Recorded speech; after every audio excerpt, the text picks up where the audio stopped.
fucking right window.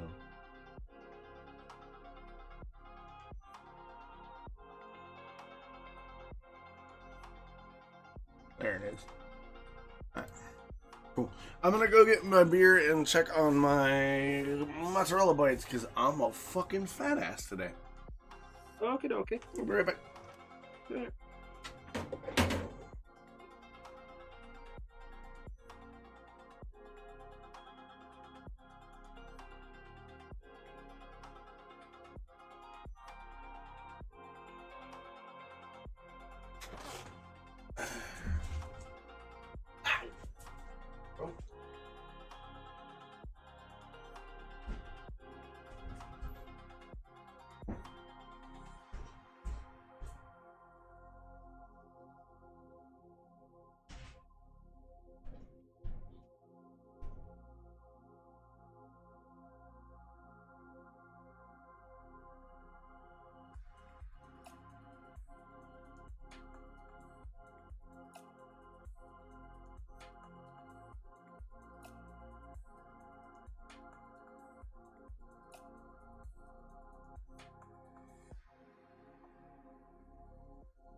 Alright, 2 minutes till Stinger. No worries. By the way, my name has a H in it. Does it? I did put an H in it. Well, no, according to Twitch. Oh, fucking whore. All these Fucking poor whore. people wondering who the fuck this is. I mean, we all know docs can't spell. Imposter. Oh! I just dropped fucking shit in my lap. Why are you carrying shit? Because I did the thing and now it's stuck.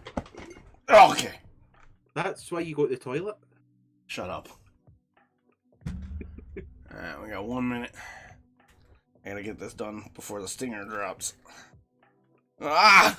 I'm rapidly trying to, like, get my shit in order. Ow, fuck. Okay. Like I said, it's a shit show this week for me. Not in a bad way. Well, at least you don't have to pay $250 for a window. Yeah, right? We'll talk about that. Alright, 1 minute. I gotta get the Stinger up. Alright. 30 seconds.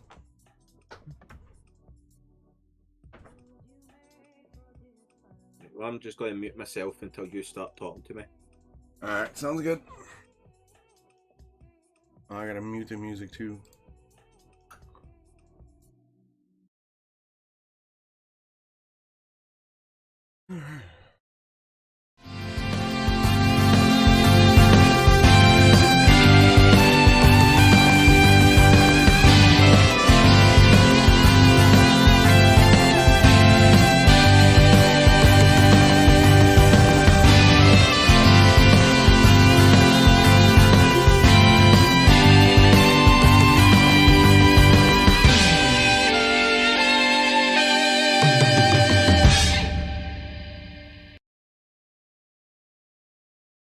All right, all right. Welcome to the show. It is the Drunk Tank, episode 14. It is indeed Sunday.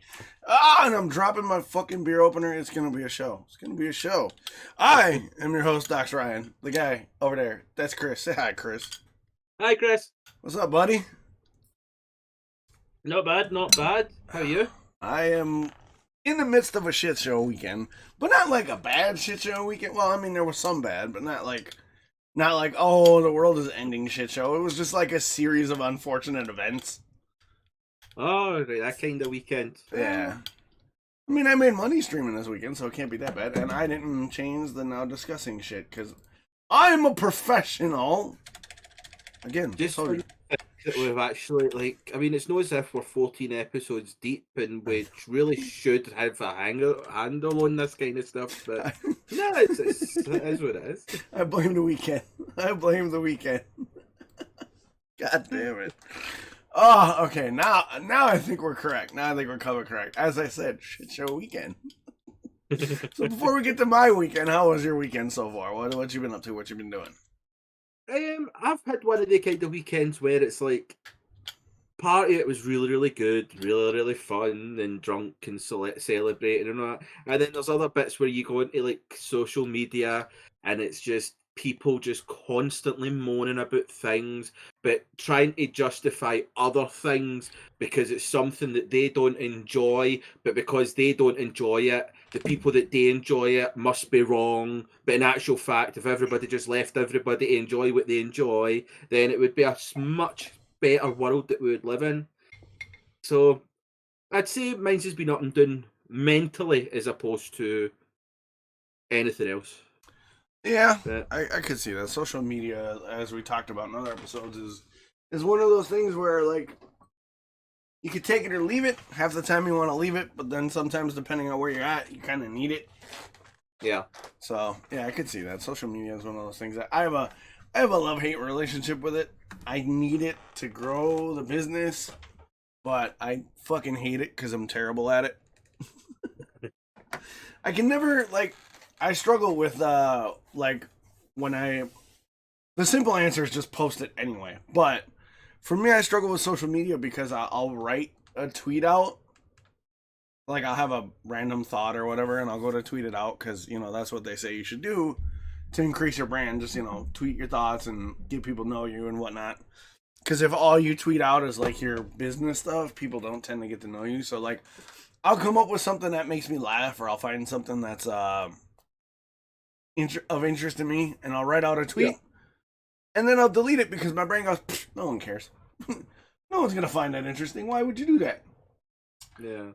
Plus, I think it's like such a tightrope you have to walk on when you're in social media. Like, the littlest thing, like, it used to be that if your intentions were good, then most people would be able to see the context and kind of, even if they didn't, like, if it was offensive to them or they didn't like it, they would, like, say to you, and then you can learn and you can grow and you can be like, well, now that I know that that's considered, then I can, and whereas now, like, now it's so much is a touchy subject that you can't, like, I understand where, like, the thoughts come from. I can understand how people in certain situations within themselves or with other aspects of their life can come to decisions to make their lives better.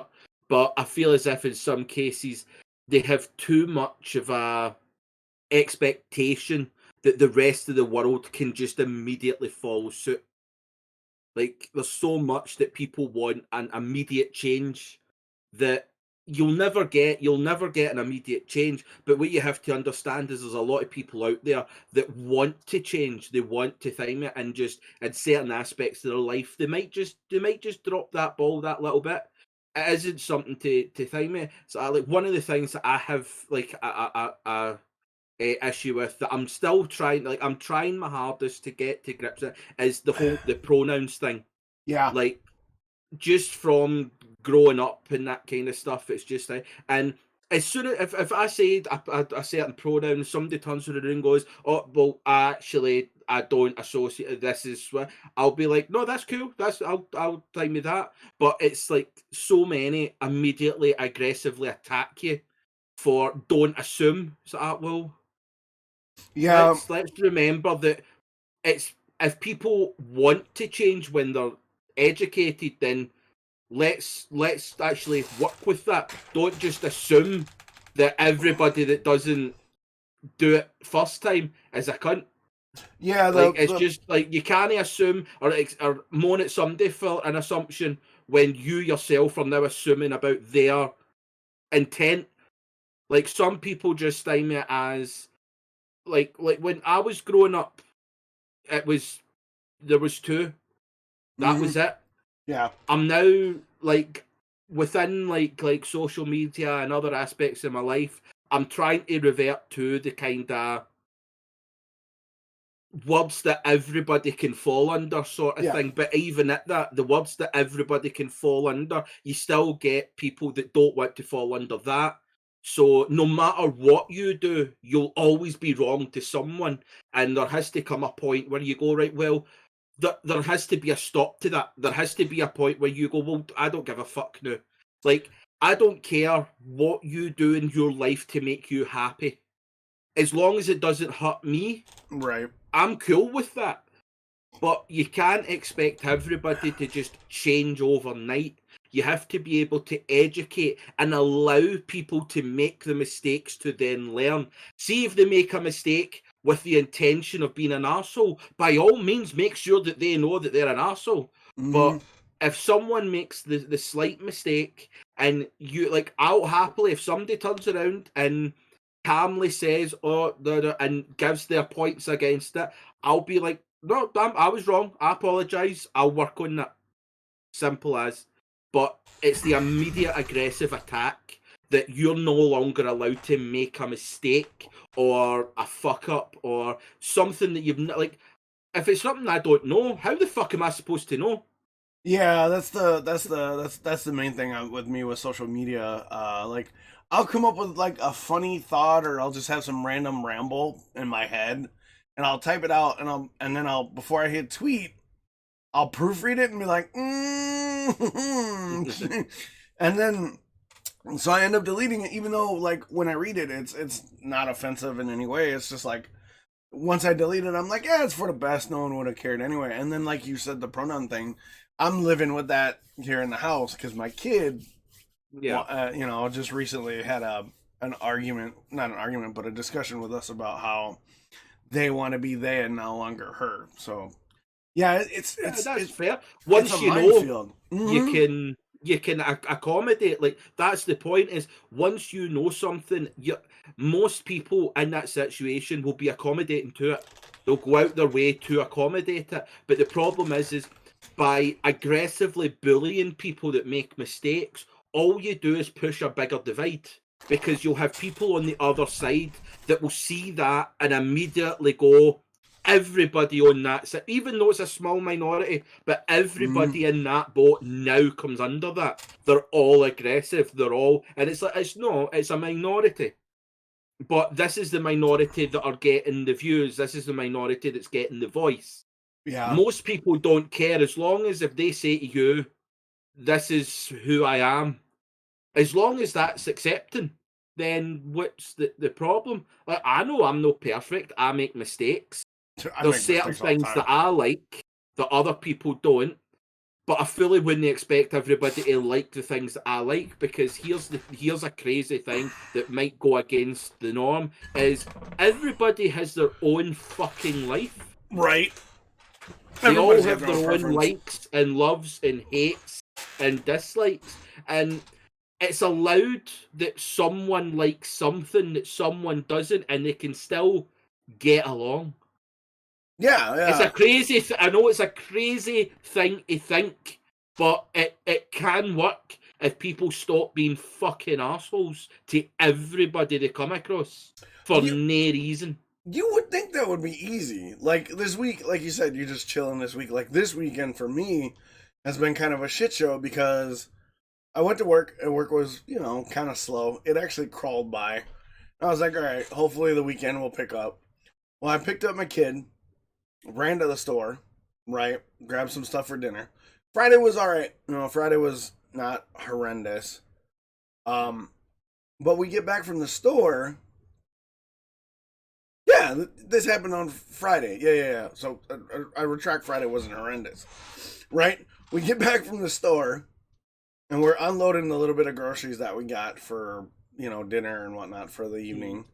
And I've got a van, and it's got a hydraulic lift gate. Well, apparently the little pneumatic arm had a crack in it, and I knew it was there, and I was looking to replace it this weekend when I got paid. I was like, all right, I got nothing to do Saturday, so I'll run to the junkyard, grab the piece I need, pop it on there, easy peasy, right? Well, no, the universe was like, oh, you got plans? Nah, son, we're gonna change those.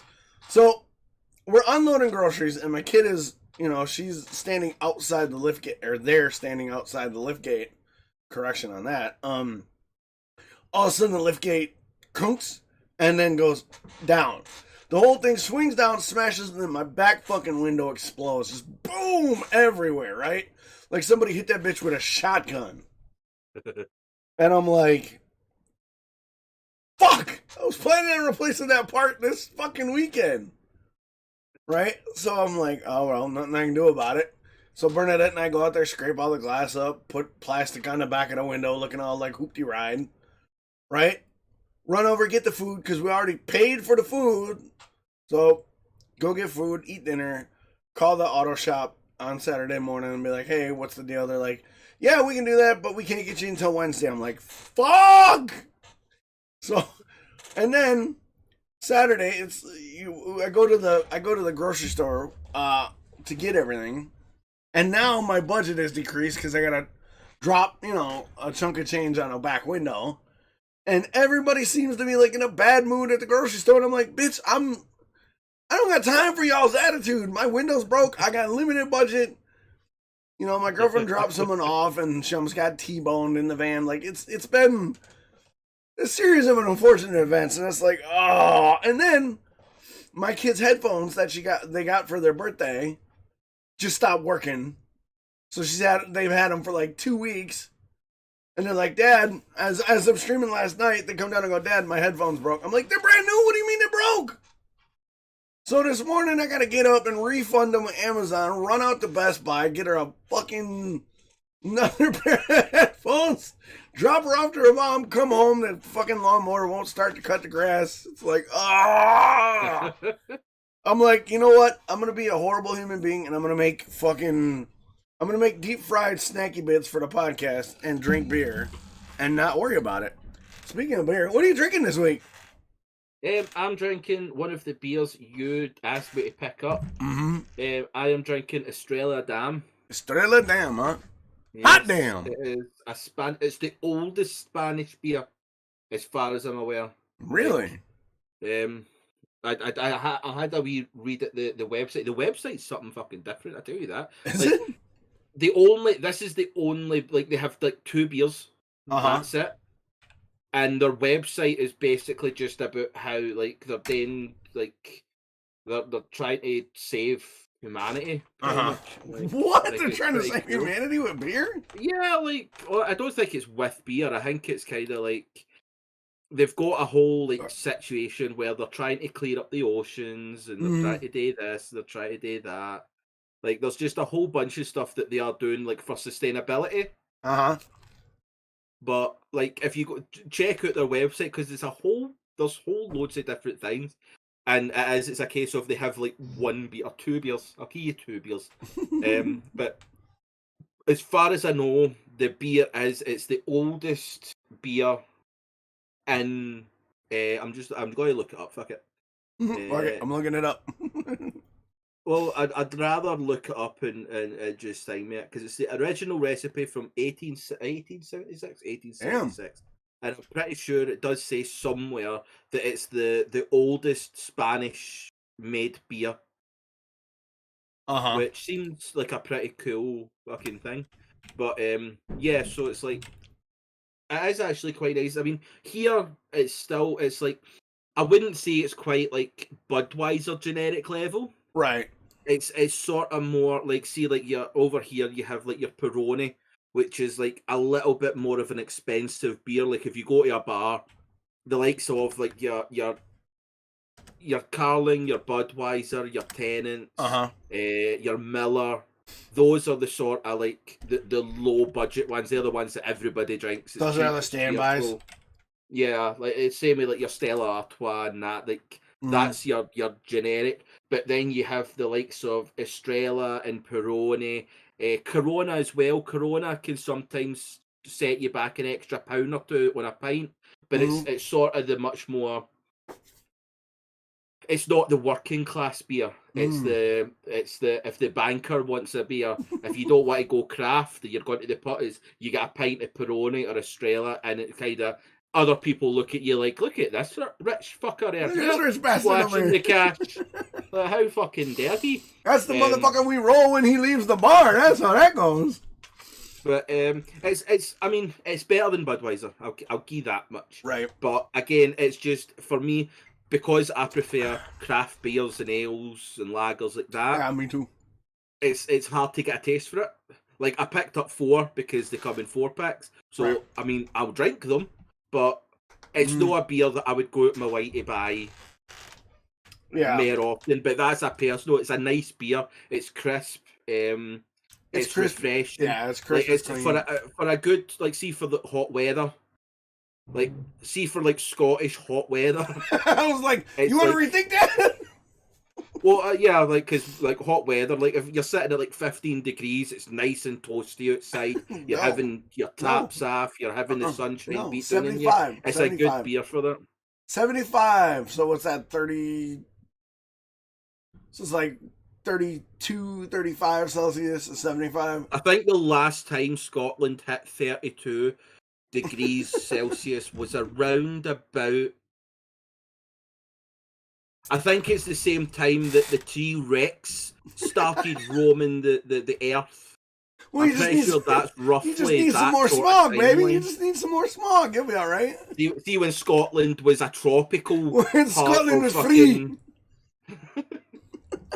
But no, when you hit, I would say 22 degrees is a really warm summer for us. Yeah. So I would say it would be perfect for that. But obviously here, cider's taking a bit more of a like the beer or the cider I was drinking last week, the Kronenberg. Yeah, that's perfect for a hot fucking day. See that over ice. Oh, it's fucking perfect. But no, it's a good beer. It's good for a night out. It's good for sitting in the house, having one or two. But it's nothing special for me. Nothing to write home to the girlfriend about. Yeah, like it's a beer. It's nice. It has that hoppy, crisp taste. Yeah. No much better you can hope for. So what Chris was talking about, for those of you that are listening, is we came up with this idea of swapping beer lists a couple weeks ago, and then we forgot to do it, and forgot to do it, and forgot to do it, and then we did it this week, and I sent Chris the link to my local shop where they have an online list of the beer section, and he made a list of beers, and he gave me a list of his local Tesco, and I made a list. He found, he said he could probably find most of the shit that I found. I go to the store to find the list that he finds. I find one beer on the list in the available pick mix, and it was the fucking Clamato fucking lime fucking shit. Oh, your Budweiser Strawberryto? No, well, that was the alternative. I found that one, but and then, so what I was going to do today was drop my kid off and run to the other store, but with having to buy the back window, I was waiting for my Twitch check to drop, because it usually drops on the 15th, but that's a Saturday, so it didn't drop, so I'm like, fuck it, with me having to buy the back window, I responsibly can't take money out of the budget, because my Twitch money is my internet bill and my beer money for the show and artwork and stuff, for that. So I was like, fuck it, I'll get it Monday for next week's podcast, because I know at the other shop, I called them and there's a couple of them on the list. So next week I'll at least have a couple of the ones from the list you gave me. But yeah. No, it's cool anyway. Like at the end of the day, it was more just It was more like I normally buy the same drinks that I like. You usually buy your fruity shit that you Shut like. up! And the whole point of it was you picking up stuff that I would pick up and vice versa. You try and have that diverse. You're trying something different now. And I tried to keep it like I tried to have like your Budweiser strawberry on that so you could get that fruity stuff as well, but it is what it is. Sometimes it just doesn't quite work out. Yeah, so today I had a couple of the blue bobbers, the blueberry that I had, so I was like, fuck it, I'll just grab one of those, and Chris will tease me about my fruity beers. Here's a question. Easier about your fruity. I'm not a beer connoisseur. I wouldn't qualify myself as that, but why? We wouldn't qualify you as that either, so you're good. You wouldn't be fooling anybody. Yes, I can drink regular beer. I just prefer beers that don't taste like fucking grass all the time. I like don't beer. Like beer that tastes like beer. You like beer that tastes like fruit juice. That's not true because that Matilda and that cream ale that's on my top 3 tastes like fucking beer. Only one fruity beer is on my list of top 5. Shut the fuck up with that. That's fake news and you know it. 14 episodes and you've had 2 beers. Fuck you. Fuck Root you. beer does they count? Fuck you. Wait, I had the outboard. Yeah, and you didn't like it? I mean, it's fine. I'm not going to drink it. Oh, Jesus Christ. It's been a week, my guy. It's been a week. Oh, we're, what, 42 days out from the move or something? 41, 40 days, something like that. It must be less than that, because it was 42 on Thursday or Friday, you said? Yeah, so let's see. It's the 16th. We're leaving the 25th, so that's, about 40, a little about 40 days out. Oh, that's not bad. Something like that, yeah. And it's having the window explode. Having a window explode in my driveway is better than having it explode 1,000 miles from nowhere. That is true. Like, it could be worse. Although, like, it would at least mean that your air conditioner was working. All right. You just have to drive fast in the rain so it doesn't get in. Well, it's the back window, so as long as we're driving forward, it ain't gonna come in anyway. Exactly. You cannot reverse anytime. That's gonna make backing up to the house kind of difficult. Yeah, that's the thing is like the move is coming up and my resume is up. I got to start applying for jobs. And apparently the plan is to go camping when we get there. Like Bernadette was telling me, she goes, well, when we get out there, because we're going to get out there like the 28th or 29th or whatever. Because we're leaving the 25th. It's a 30-some hour drive, but we're not going to like Iron Man the bitch. Because we got kids and a dog. They're gonna need to pee and stretch their legs. But that's understandable. I mean, if it was just me and Bernadette, we'd Iron Man it. But we got the kids, so we're probably gonna take it a little slow. So the plan is to leave the morning of the 25th and just kind of live stream some of the bullshit. Just like who's ever not driving can talk to chat. If everybody's cool with it, I don't know. Probably just because when we drive, Bernadette and I just ramble and rant about shit, and that's kind of hilarious. Like. So I figure I'll just put it on the dashboard. I got like a little dashboard mount, and then as I'm driving, she can let me know what chat says or whatever. Because I'm not putting TTS on. Fuck you, no. Why not? That'd be fucking hilarious. Because I've seen way too many TTS fail videos where I'm like, I'm not even gonna experiment with that.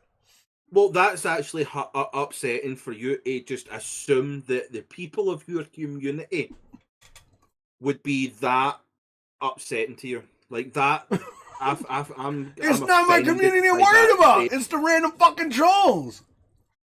What random trolls? We shut them down in chat before they even get a chance. Yeah, but with TTS, they can do it automatically. Aye, but you just put your thing on the blank suit. Like there's literally, if you go into it, it's hilarious because you can change the setting that see any words that are on the system as like bad and offensive words. it'll automatically change them to happy words. Oh, really? I So didn't know it'll that. literally change their message to actually a wholesome message. So you never have, and you still get their money. I just might have to. Win-win. I didn't know about that. I might have to do that now. Yeah, because I looked into it just to see Mhm. what the thing is, but there's a specific way to do it that you can change the settings so that it'll any offensive words that happen, it can be just they'll change it out automatically before it's read out, and it'll Nice. just change, and then you can add your own words in if you want. Like, Yeah, I was thinking about downloading a Twitch list and just importing it to Twitch of like offensive terms. Because that's your best bet. there's a bunch of lists you can basically download and just import it right to Twitch, and Twitch will be like, "Oh, you don't want these words showing up? Okay, we'll block them from I chat." at the same time, you can set it. There is settings where you can have different levels of it kind of covering it, but I think a lot of people tend to like they don't have the level of like if you just do like fully thing it, like any swear words gets blanked out, and you know yourself it's the context. Right. So it's a case of like I prefer just doing the custom. Where Yeah, you can me put too. in certain words because I mean like there's a particular word that I use constantly throughout my fucking streams. Yeah, you do. And if I was to do that, like, but again, context is in Scotland. It's just it's a term of endearment. You drop that C word pretty frequently. It's just because that's just like as time is. Well, It's just what you call so. It doesn't necessarily mean bad. It's whatever adjective or noun you put at the start of it that decides whether or not you're being aggressive or not. Like Yeah. if you say, "Oh, aye, that guy's a good cunt," like Yeah. it's just you're a good guy. Yeah, it's funny because I was I don't know what it was, but Bernadette was hanging out with me when we weren't doing the podcast. You were just in chat, and I think it was Stardew, and you were trying to get the fucking fish, and you were like, "I'm waiting for this fucking cunt," and Bernadette was like, "What? Oh, and that we were doing Stardew Valley, I'm sure. Yeah, and I was like, I go, "He's from catfish. Scotland." She goes, "Oh, it's fine, don't worry about it," because she knows. But like, if I drop the C word, she'll be like, "I'm gonna kill you, motherfucker." I think that's it. It's just like it's like the Scottish and Irish are a lot more thing. The English they use a lot as well, but no anything. Like our emphasis is on the T. Like, Right. see, if you were just saying, you cunt, that's just a jokey kind of, you're being Yeah. playful thing. But see if we hit you with that T, like you are a complete fucking cunt. Exactly. That's when you know you fucked up. Well, and that's how it goes. And you, in that same context, I'm gonna get a little dicey here. So, warning for everybody: Dox is not an asshole. He's highlighting something. So over here, you've got the N word with the hard R, right? Mm-hmm. And then you got the N word with the A at the end. Now, if you're a brother and you drop the N-A on somebody, your homies, your pals, your friends. But if you drop the N-word with the hard R, you're a fucking asshole and you're going to get your ass whooped. So yeah, context is everything. Yeah. And then like with me and you, we talk about culture shock all the time. That word, the C word over here is predominantly connotated as a bad word or the most heinous word you can call a woman, right? Where over there, it's just like, depending on context, you're a dude, you're a guy, you're a bro. Funny enough, the word that over here that you normally have is that distinct, like trying to think, is calling a woman a wee cow. What? Really? Like, that's it. Like, see, turn around, a wee fucking cow. That's like that's more offensive than calling them a cunt.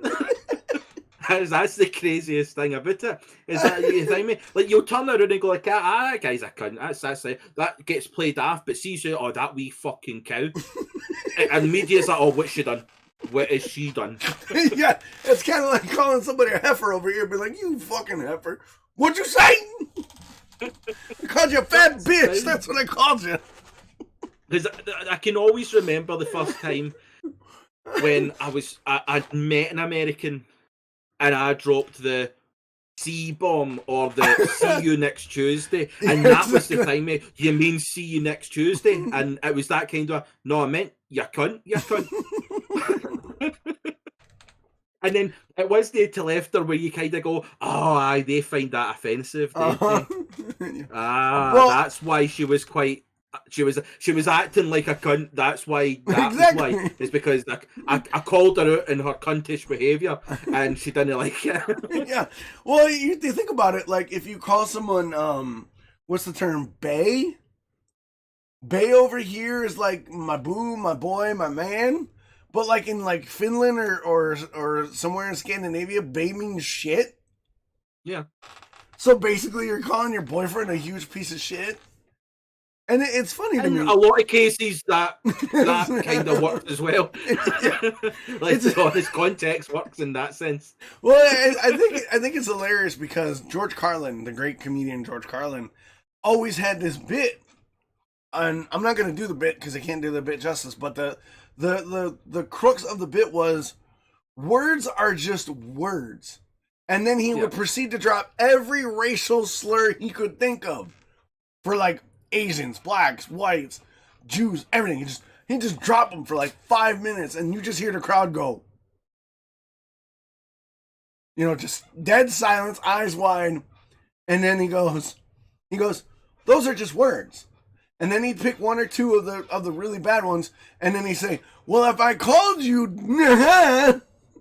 or I said it like this, then you're gonna want to kill me. But if I just randomly spout some stupid shit, they're just stupid shit. He goes, words have no power unless we give them power.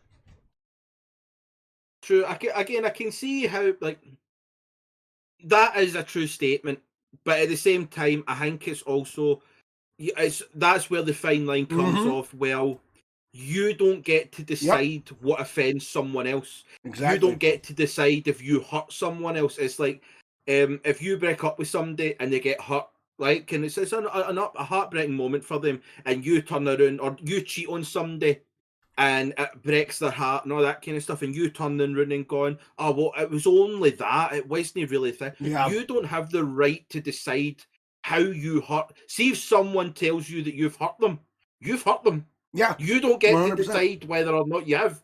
Like, that's just how it is. It's how you handle that decides how it is. And that, I think that's where the fine line is that, yeah, words only have power when you give them power. But I think what the problem is there's certain words that have been given power by powerful people. Yep. 100%. That no matter how you react to it, they'll always have that power. So I think there is quite a... Again, it's the context that it comes into it. There's just some words that just should not... Like, it's just disgusting words. Yeah. Like, they were made by a certain group to describe.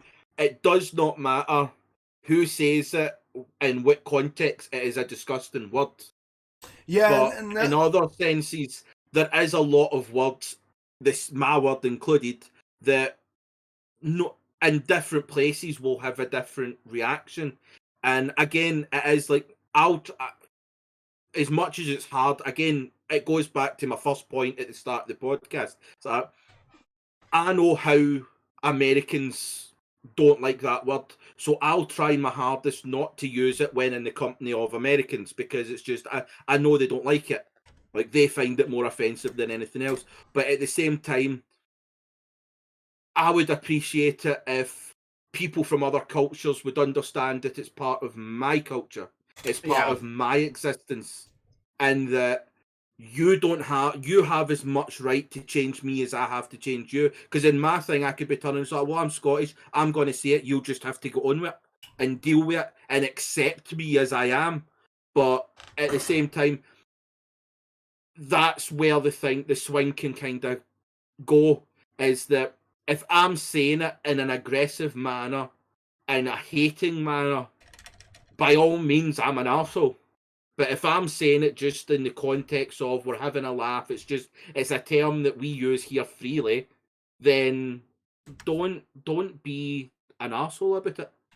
Yeah, and a guy like me personally, I have a lot of friends that are foreign. Like, there's you, there's Yui, there's Monster, there's Sneak, there's Howler, who's from Holland, there's my buddy Kai from Singapore. So when guys that I talk to on Discord, like you, or they come in the chat and they drop words that over here people get touchy about, I don't. Yeah. It doesn't hurt me because I know it's a cultural thing, and like you said, that comes with the um the understanding and the kindness to learn that it's a part of your culture. So I think that's a good segue into the main topic of kindness and understanding because you brought it up. So let's talk about it. The kindness and why.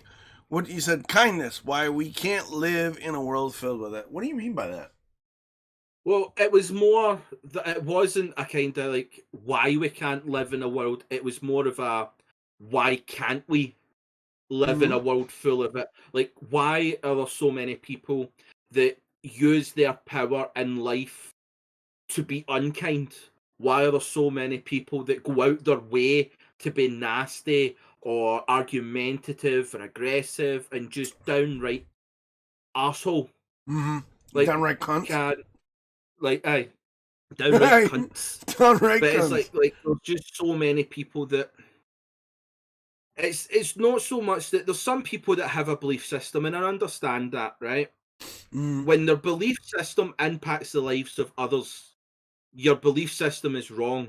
Yeah. But at the same time, what you have to look at it is the people that say that they're wrong for their belief and try and think it are impacting on their life. Mm-hmm.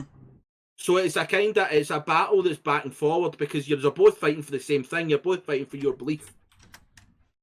Right. And it's one of those ones, again, there is people out there that are just nasty. They just don't want people to succeed. They don't want people to enjoy themselves. They don't want people to have happiness. They have these horrible stigmas over certain people, creeds, colours, genders, anything like that.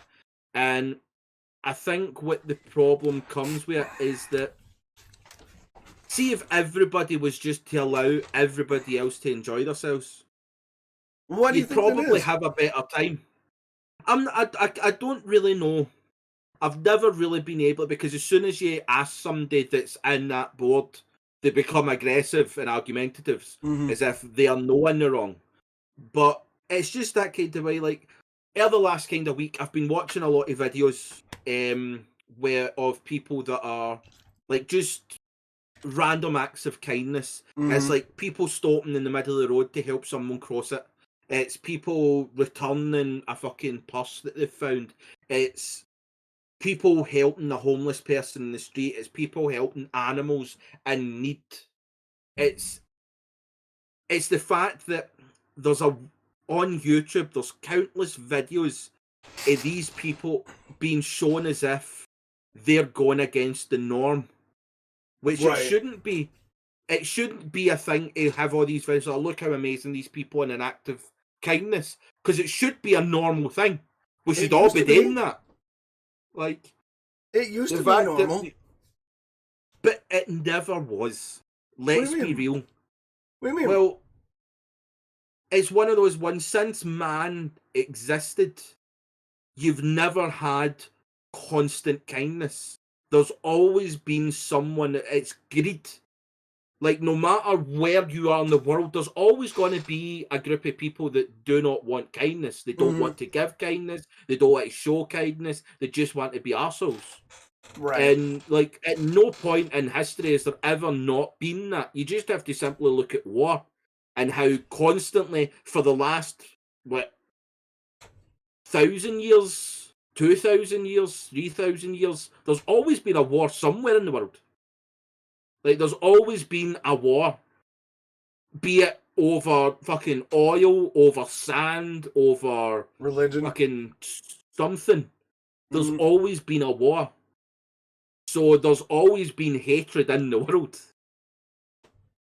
I think what the problem is that for so long people believed that you have love and hate, and as long as we focus on love, it'll always drown out hate. Right. What the problem is I feel as if hate is getting a lot more exposure. Hate is getting a lot more media attention. hate is getting a lot stronger voice, that it's making it more and more difficult for love to drown it out. Okay, I see what you're saying, but let me play devil's advocate. That's a very pessimistic view of humanity. No, not really.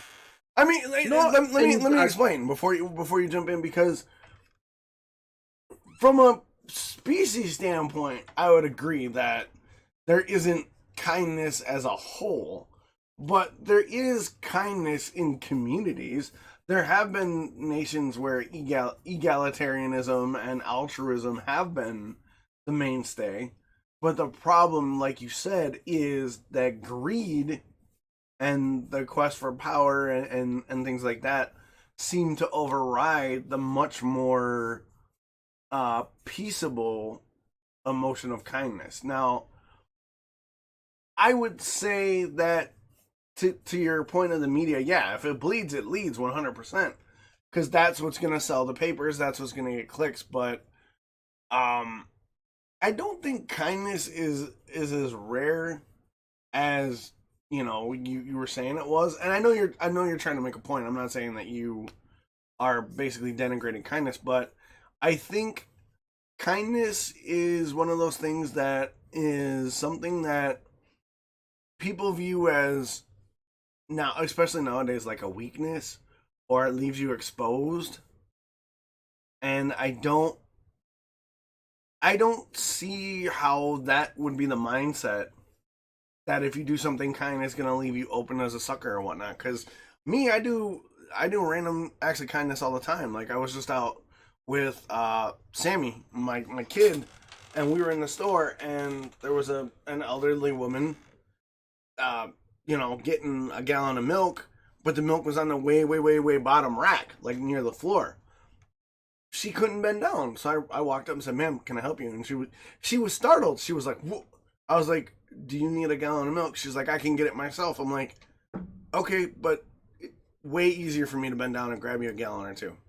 And it was like, it was shocking. And I had this happen in Subway last week too, where there was a woman just bitching up a storm about how she said that she wanted one ingredient but didn't want the other ingredient. And I turned around and I said, "Who the fuck are you? The dude's making a sandwich. He put the ingredient you stated. Shut the fuck up and let the man make his sandwich. Like, you're over here making this dude's life hell because you misspoke, not that he misheard you." And she's like, "Well," essentially she was rambling on, and she goes, "Well, if my husband was here, you wouldn't say this to me." And my retort to her was, "If your husband was here, you wouldn't be saying this shit either." And the guy and the lady behind the counter were like, "Well, why'd you do that?" I was like, "Because that's not appropriate for her to take her shit out on you because she misspoke." So I don't necessarily agree that kindness is a fleeting commodity. I would agree that greed and hatred do get more press. I think it's just because we don't highlight kindness, because it doesn't get the clicks, it doesn't get the views, it doesn't get the response. You know what I'm saying? Oh, I get what you're saying, but in those two instances that you've just described, both instances also had unkindness. So you've no really argued that kindness is more seen than unkindness, because you literally said you went across to help a woman get the milk and she immediately, "I can get it myself." Right. You went to the Subway and there was someone being a nasty cow, Yeah, and right. you stepped in to be kind, and they immediately were surprised that you're doing it. There was another time you said, literally one of the first episodes we done of the podcast, where you said that you were at the store with your kid, and another patron came out and she dropped her shopping or something like that, and you went across to help, and your kid was asking why you were being more kind. Why were you being kind? You were being too nice. Yeah, so I remember that. That's where I'm saying that over the last number of years, the power of love defeats all has slowly and surely been overtaken by this power of every man for themselves, because You're too nice for going and help somebody that has dropped their shopping. You're too nice by picking up somebody's milk, but that was like, that's weird and random. Why, like, I can do it myself. You stepping in and saying someone's being nasty was a shock to the system for other people. So in those 3 instances, you're the one being nice, but 3 people are now confused as to why you're being nice. That means there's a 1 in 3 chance of kindness. That means 2 and 3 are not. Okay, I see your point. I don't mean to sound that pessimistic and that hatred is everywhere. Everybody hates everybody. It's like, I don't mean it in that. And if that's how it came up, then I apologize. But no, it didn't come across that way. But it did come across as sort of a pessimistic view that kindness was such a rarity that hatred overpowers it. But you didn't come across as like the hatred doomsayer for sure. Well, all I'm meaning is when you look at the likes of YouTube and social media and that, people being kind seems to be treated as a rarity. Okay. Because not many people see it now. Yeah. And even at that, the other thing that comes from it is, at what point did kindness have to be recorded? Because see, for me, see if I see like, oh, there's an animal in need. First off, I need to get my phone out, set up the camera perfect so that it can capture my whole act of kindness, so that I can perform the act of kindness, share it on social media to make everybody see just how kind I am, instead of just doing the act of kindness. Right, but like, you don't need to show off. Like, kindness is not to gain anything. An act of kindness is you doing something. The videos that are on are normally from a bystander that is witnessing something be kind. That's where the rarity is. Most, like, see when you see these videos, what we're going to do is we're going to go down here and we're going to give this homeless man $100 and we're going to film his reaction. Why? Why are you broadcasting this poor human being's life that is down in the dumps to make you look better? That is not kindness. That is you trying to get views. Right. I mean to jump in because I got a point that you made. If you're doing an act of kindness that has to be filmed to be put on social media and you're the one doing it, like you said, you're going to save the animal, but you're going to jump out the car, set up your phone. That's not kindness. That's self-serving. That's look at me. True kindness is altruistic in nature. And for those of you that might not know the word or, whatever, altruism is basically you do without the expectation of reward or accolade, right? It's you do the action or give the whatever it is you're giving without the thought of reciprocity or accolade or recognition. And I think the word kindness and the way we're talking about it isn't the fact that kindness is gone. I think altruism is gone more than kindness. But again, altruism and kindness go part and part. Right. You cannot be kind if you're expecting recognition or reward for your kindness. That is not kindness. That is doing something for gain. Yeah, it's tough because like that's where where I'm thinking on it is that nowadays people only want to help other people if they will gain from it, and to me that's not help. That is just another way of being selfish. And I know again everybody has to look out for themselves, make sure that they're on time and all that kind of stuff, but maybe that's where we went wrong, is that the only way someone will help someone is if they're going to gain from it. Maybe that's what the problem is that no one nowadays really wants to help someone for the sake of helping. And that, to me, is a rarity. Right. And it's not that it doesn't get broadcasted, because you can argue, well, the reason why you don't see those acts of kindness is because they're not recorded, they're not put up and stuff like that. But again, that's not the point. is the point is because of the way that hate is. Like, I can tell you right now, right, that must have been about 20 years ago. So I was around about 10, 11, right?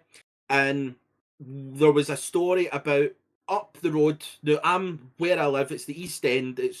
It's the kind of lower end of Right, civilization in Scotland. socioeconomic downturn a little bit. Yeah, that's what the East End has always been. It's the poorer side of the city. And it was a kind of you fight to survive sort of thing. Mm-hmm. And the story that we heard was there was a man, it was a woman, about 54, walking along the street with a dog, out for a walk, round about 9 p.m. at night, dark. She was walking along, and the story that she gave is she seen a young girl lying at the side of the road as if she was hurt. So the woman walked over to make sure she was okay. And at that moment, 4 men jump out from behind the wall, pushed her to the ground, and started beating her. The girl that was on the ground then stood up laughing and started beating the woman too. The woman ended up in hospital for weeks with fractured skull, cheekbone, jaw. Nobody heard what happened to the dog. Right. But that's where I'm saying that over the last 20 years at least, so many people are actually more scared to help people because this whole, like, you just have to even look at it like somebody holds a door open for somebody, and a minority of people is like, what, you don't think I can hold a door open for myself? And it's like, well, fucking open it yourself then, you cow. Yeah, like, that's where I'm saying that the small acts of kindness seem to be aggressively pushed out through hate because for whatever reason why. No one can be kind to anyone anymore, either through fear that they fucked up or fear that they will get fucked up. Okay, yeah, okay, I see where you're going, and I've got some thoughts on it. I think one, the cultural shift and the way the generations have progressed is back when our parents grew up, acts of kindness were probably more prevalent, right? People had, because I think that reason is because the community was stronger as a community, right? I remember, and I'm in my 40s, right? So I'm a little older than a lot of streamers. I remember growing up in a neighborhood that had block parties. Everybody's neighbors knew you, and if the neighbors knew your parents, the neighbors would come out and whoop your ass, call your mom, and then your mom would whoop your ass because Becky down the street saw you being an asshole. She whooped your ass, and then mama whooped your ass. Nowadays, because of the and I don't want to paint a grim picture, and I don't want to come off as expressly negative, but the societal shift away from community via social media, technological advancements where people don't go out and conversate in person, the fact that you need multiple incomes to survive, so you don't have the time to get together with John and Becky down the street and have a cookout. I think a lot of that has precipitated a lot of the me first and, well, I don't know them mentality. And I think that's just a victim of the way that the way the world's society works with economics, right? We have to work more, so we got to be gone more. We don't have free time more because the bills dominate more, so I don't have time to hang out with my neighbors like I used to, right? Then you got the technology where it's like, well, I don't really need to go talk to Bill because I can just text Bill, or I can FaceTime Bill, or I can hit Bill up on Facebook and we can talk that way. I think that precipitates it too. And then the safety issue is a legitimate issue because we don't know community anymore. Nobody's watching out for anybody anymore. Like, there's been a couple times where I have, on my own, coming home from work when I worked at night, stopped and saw somebody on the side of the road. I slowed down, pulled over, and yeah, I've done the check. Where are they at? Is the area secured? Do I see anybody in the bushes? Get out of my car, keep my distance, ask them if they need help, and if shit seems hinky, be like, sorry, dude, I'm out. I've had those moments. But I've also had those moments where it has been legitimate in need. And I understand I'm the outlier in this situation. Like, a lot of people don't do that. Mainly, I do it because I'm confident enough in my skills of hand to hand combat and understanding real world safety situations where I'm not concerned about Jimbo trying to mug me for my car because I will beat that man's ass into the ground whether he's got two friends or not. So I understand I'm an outlier, but I agree that the safety concern seems to be bigger now than what it was when I was a kid. And maybe that's the ignorance is bliss sort of cover that I had as a kid, or my parents seem to have as a kid. Or maybe, like I said in the beginning of my rebuttal, was maybe community was stronger. Maybe the connection to one another was stronger than it is now. Because, I mean, in my neighborhood now, we live in what you would classify as a ghetto. Like, it is dangerous as shit. There's a lot of people not making a lot of money. There's a lot of criminal element around. But my neighbor Emmanuel and my neighbor Luis and I, we're we cook out, we give each other food. I get a food delivery from the pantry. What we don't use goes to Emmanuel or goes to Luis. But that's something that my girlfriend Bernadette and I have fostered on our street. We've kind of fostered that community on our street. So if something goes down on our street, I know that Mike across the street and Luis and Emmanuel and James, I think his name is James, the other guy, will step out on the porch and be like, hey, take that shit on the next block. But I think that's a rarity because of what you laid out. And what I've just laid out is the changing times and the way technology, social media, and the fact that nobody has time for community anymore have realistically eroded a lot of the kindness that I saw as a kid. Because a lot of the kindness I saw was community based. You know what I mean? No, I get what you mean. One point that I do want to make though is literally what 30 minutes ago, you you didn't make the argument, but you made the point that my view of it could be perceived as pessimistic. A little bit. You then went on there to say how you turning up and having a look and seeing someone's in need, you have the confidence in your hand-to-hand combat skills to be able to stand up without me. You've literally just made the point that you can be kind and help people because you have skills in fighting. Okay, I didn't mean it like So that. I would like to kind of reiterate how can you then argue when other people may have the pessimistic outlook on that when you yourself, who argued against it, then used the term that you feel confident in helping someone that you see, and if it does feel wrong or right or anything like that, you have the knowledge and the confidence in your skills to defend yourself. That basically to me just sounds as if it goes, right, well, we can have kindness in the world, but you need to be able to fight off attackers in order to be kind. Okay, no, I got you. The reason I made that caveat was because I think the point I was trying to stress in that situation was I don't have the safety concern as much as somebody else because of my background. Now, But should there be a safety concern in being nice? but I agree there shouldn't. And you said that I thought your view was pessimistic. I thought your setup and the way you set your outlook up could be perceived as pessimistic. And yes, I reinforced it in some ways, but I think what I was trying to say, and you do this all the time, and I appreciate it, is when it comes to my situation, and I gave the caveat, I'm an outlier. I'm the odd one in this situation. I grew up experiencing community kindness, and I had a mother who would routinely kick my ass if I didn't display kindness.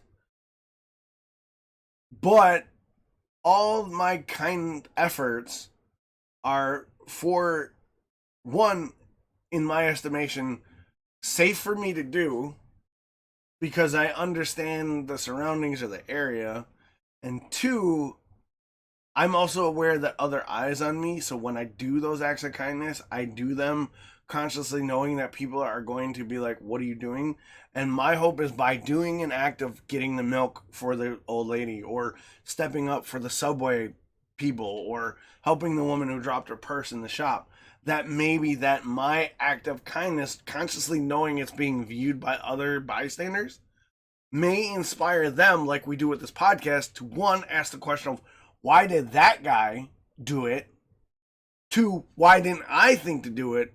And three, why is he the only one when there's 8, 10, 12 other people just milling around the situation? So I don't think it's I do it because I feel that I have the skills to do it. I do it because one, it's the right thing, and two, by me doing it, knowing I am capable of doing it and giving myself the power to do these acts of kindness, I hope that, much like Deverton said earlier in chat, and he quoted Superman, and I'm not Superman, but he said, Clark Kent said, being kind is the hardest thing you'll ever have to do. And I think a lot of times the choice to be kind is hard because we have to take a risk. We have to put ourselves out there. We have to slow ourselves down from, oh, okay, I was at the store, but my popsicles are melting. You can take 30 seconds to help a woman. Like a couple years ago, it was the middle of winter. I was out with my kid, again, because they go with me to the store all the time, because I tell my kids all the time, the best way to get quality time with me, if I can't come to you, is come tag along with Dad. When Dad's cooking, Dad's running errands, we can talk, hang out, right? And over the months, I've made effort to go to them more too. But initially, that's the way you can get quality time with Dad, is you come hang out with Dad and do what, run errands with Dad, because we can talk. So it's the middle of winter. We're at the store. This woman's got 3 kids, 2 of them infants, right? She's got a shopping cart full of groceries and a toddler as the 3rd kid. Just rambunctious as shit, right? Just they're in the fucking slippery ass, cold ass blizzard parking lot. Cars are spinning around. So I tell my kid, hey, go get in the car. We put ours away. And they look at me and go, what are you going to do? So I'm going to walk over there and I'm going to help that lady put her groceries in, because she's got 2 kids she's got to put in car seats. And she's got a toddler that's going to dart out in traffic and get smacked like Frogger. And again, my kid was like, okay, I get it, but why? I'm like, because I can. Mm. And if people can, they should, regardless of if they have the skills to do so. The reason I bring up the skill point or the training is, in the scenario that you proposed, the woman getting used as bait and then getting beat, if you have the skills to protect yourself and you can make the call to potentially walk into an unknown dangerous situation, do so if you can. That's the way I feel. But I make those judgment calls based off of knowing myself. Not necessarily that I'm a badass, but it's more of a confidence and an understanding of who I am and what I'm capable of, as opposed to the unknown that I'm going into. Does that make sense? That does make sense, and I wasn't meaning it as in like it was sounding as if you were just trying to act. No. You weren't. The thing, man. But it was more just trying to make the point of, like, and you literally done another little thing where you'd said that you see yourself as the outlier, like the odd one out that goes and be's kind, even though there's 8, 9, 10 other people around you. So again, like, you're kicking my ass today. You've once again kicking my ass. Made the point of 1 in 10 people were kind to help when there was plenty of other people. They were in the exact same situation as you. There was no outlying danger that someone was going to come in and beat you up. There was to this, there was to that. But if there was other people there and they didn't, and like, I get your point, and we do need more people that just be kind, because if you are kind, it could breed others to be kind. They see that you're being kind, and it's time. Like, I get that, and that is a point where we have to make, is just be more kind. Mm-hmm. Hence the title of the episode. But that's why that's the point I'm making, is that it's not that people aren't kind. Mm-hmm. It's the fact that there's so many factors that are coming in that's showing people that less and less people are being kind. just to be kind. Like it's more as if there always has to be a gain to be able to do it. Like you going out and helping somebody take their trolley to their car and all that kind of stuff. Like that's commendable. Like I applaud you in that. That's a respectable thing. Said, but no, that's an ass whooping thing. Because if I didn't do that, my mom would have beat me into the ground. That's what that is. But at the same time, I've grown to know that if somebody needs help, you help them. And my parents never ever beat us. It was just the way we were raised is that you show respect, you show manners, and you show kindness to anybody because you don't know what their situation is. Yeah, you don't know the struggle. And all that kind of stuff as well growing up. So we didn't have everything.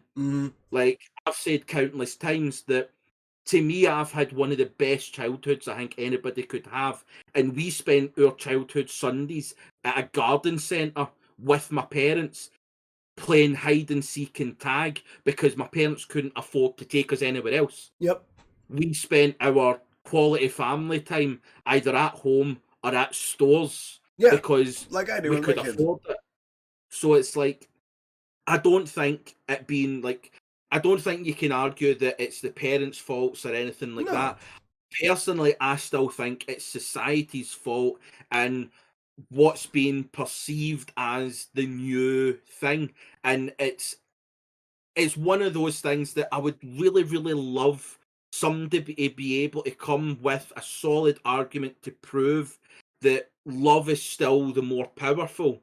But what I'm saying, all I'm meaning is that at this moment in time, I'm finding it harder and harder to accept that love is still the all-powerful.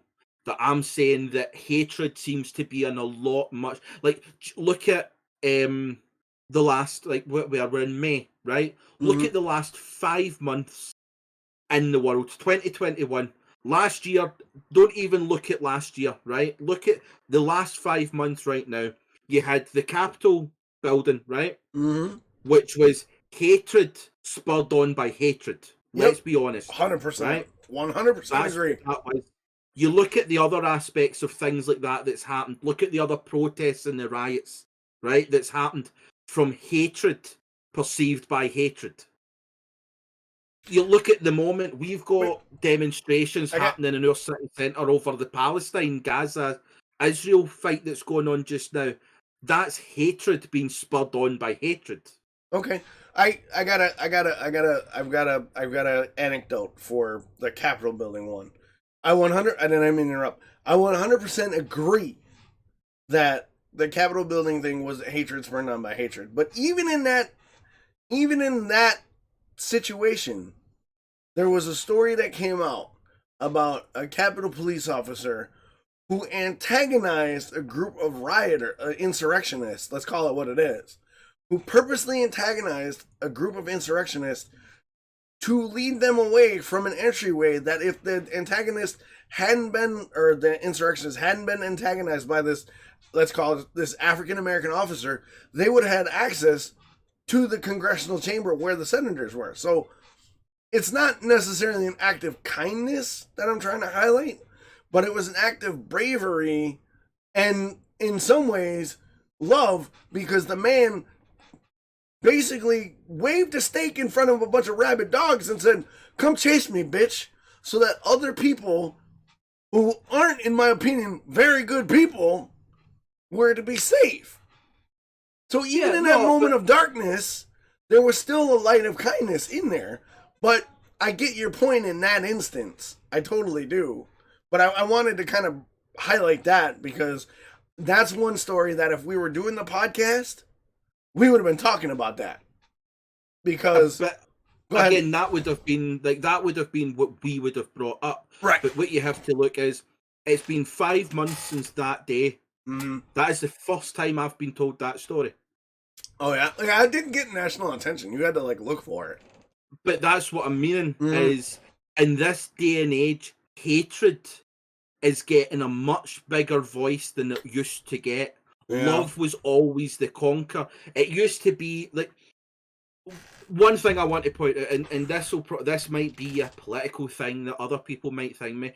What I want to get right is the people that went to the Capitol building were not insurrectionists or anything. They were terrorists. Yeah, that too. They caused terror to a group of people. They are terrorists. 100%. That's Agree. it. Simple as. They don't have any other justification. No. They were terrorists, and they should be held accountable to terrorist laws. 100%. That's my point on that one. But what I'm saying is, you look at like the shooting at Las Vegas. That was at a fucking shit show. In Las Vegas, right? Yeah. All that went down. Immediately after, there was vigils. There was benefit things to help the victims. You look at the terrorist attack in Miami. People think that it wasn't. It was a mass shooting. It's a terrorist attack in Miami. It's an act of domestic terrorism. I'm sure it was at a gay club. Yep, the Pure shooting in Miami. That was a couple of years ago. Yeah. Yeah. So straight after that, there was vigils. There was Manchester. There was a bombing at the Ariana Grande concert. Yes, I remember that. The terrorist attack there. After that, there was vigils. There was charities set up to help the victims. There was benefit gigs set up to right. Look at the Catalan in Paris. Yeah. When it was the Charlie Hebdo? the Eagles of Death Metal. Yeah. After that, it was the whole rock and roll will never be killed by hatred. Mm-hmm. Love will conquer over all. And that was what it is. And then you look at like the Capitol building. Where's the love being shared after that? All we're talking about is the hatred. Yeah. That's where I'm meaning is that over the last few years, it's not that we don't have kindness.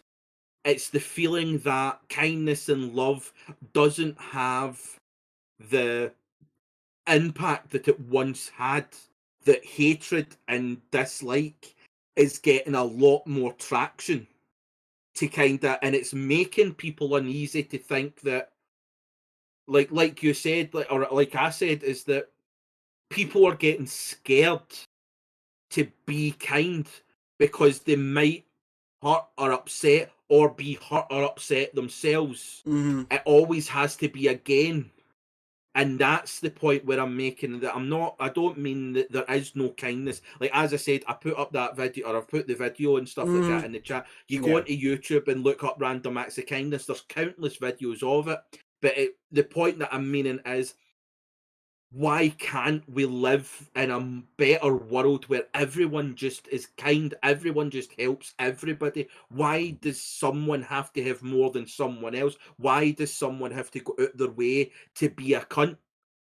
Like, it's not just that someone is an arsehole, it's the ones that go out of their way. Like, the ones that you'll see driving along the road and a motorbike will be coming up alongside because they're allowed to fucking lane split. That's one of the benefits of having a fucking bike, is that you can lane split. And you'll have the drivers of cars that will actively steer their car into the gap, stopping or trying to hurt the motorbike.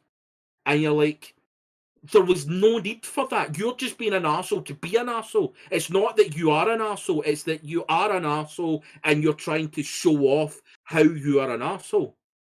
That's the level where I'm getting at. Like, I know there's hatred, people have beliefs, but it's the ones that are going out of their way to be unkind.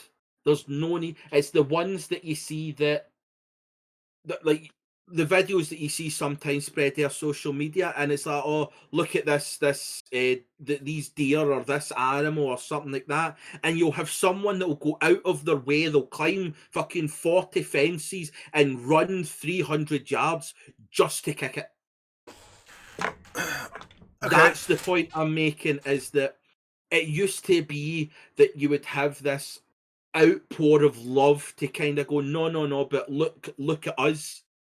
We don't get that anymore. You rarely see, look how amazing we can be. All you see is, look how shitty we are. And it's like, I'm not saying that I'm perfect. There's been times where I could have helped someone and I've no helped them. Oh, yeah, me too. Times where I've just no been bothered to do something else. But it's the ones that are getting the traction, or the ones that are causing hatred for the sake of it. It's not because of a belief system. It's because they have decided that they want to be an arsehole because they're sad and pathetic in their own lonely lives, that they must have the attention of someone else because the only attention they can get is if they're an arsehole. Okay. There was a this is hard. I took a class in college in criminal studies. I was doing anthropology and forensic anthropology.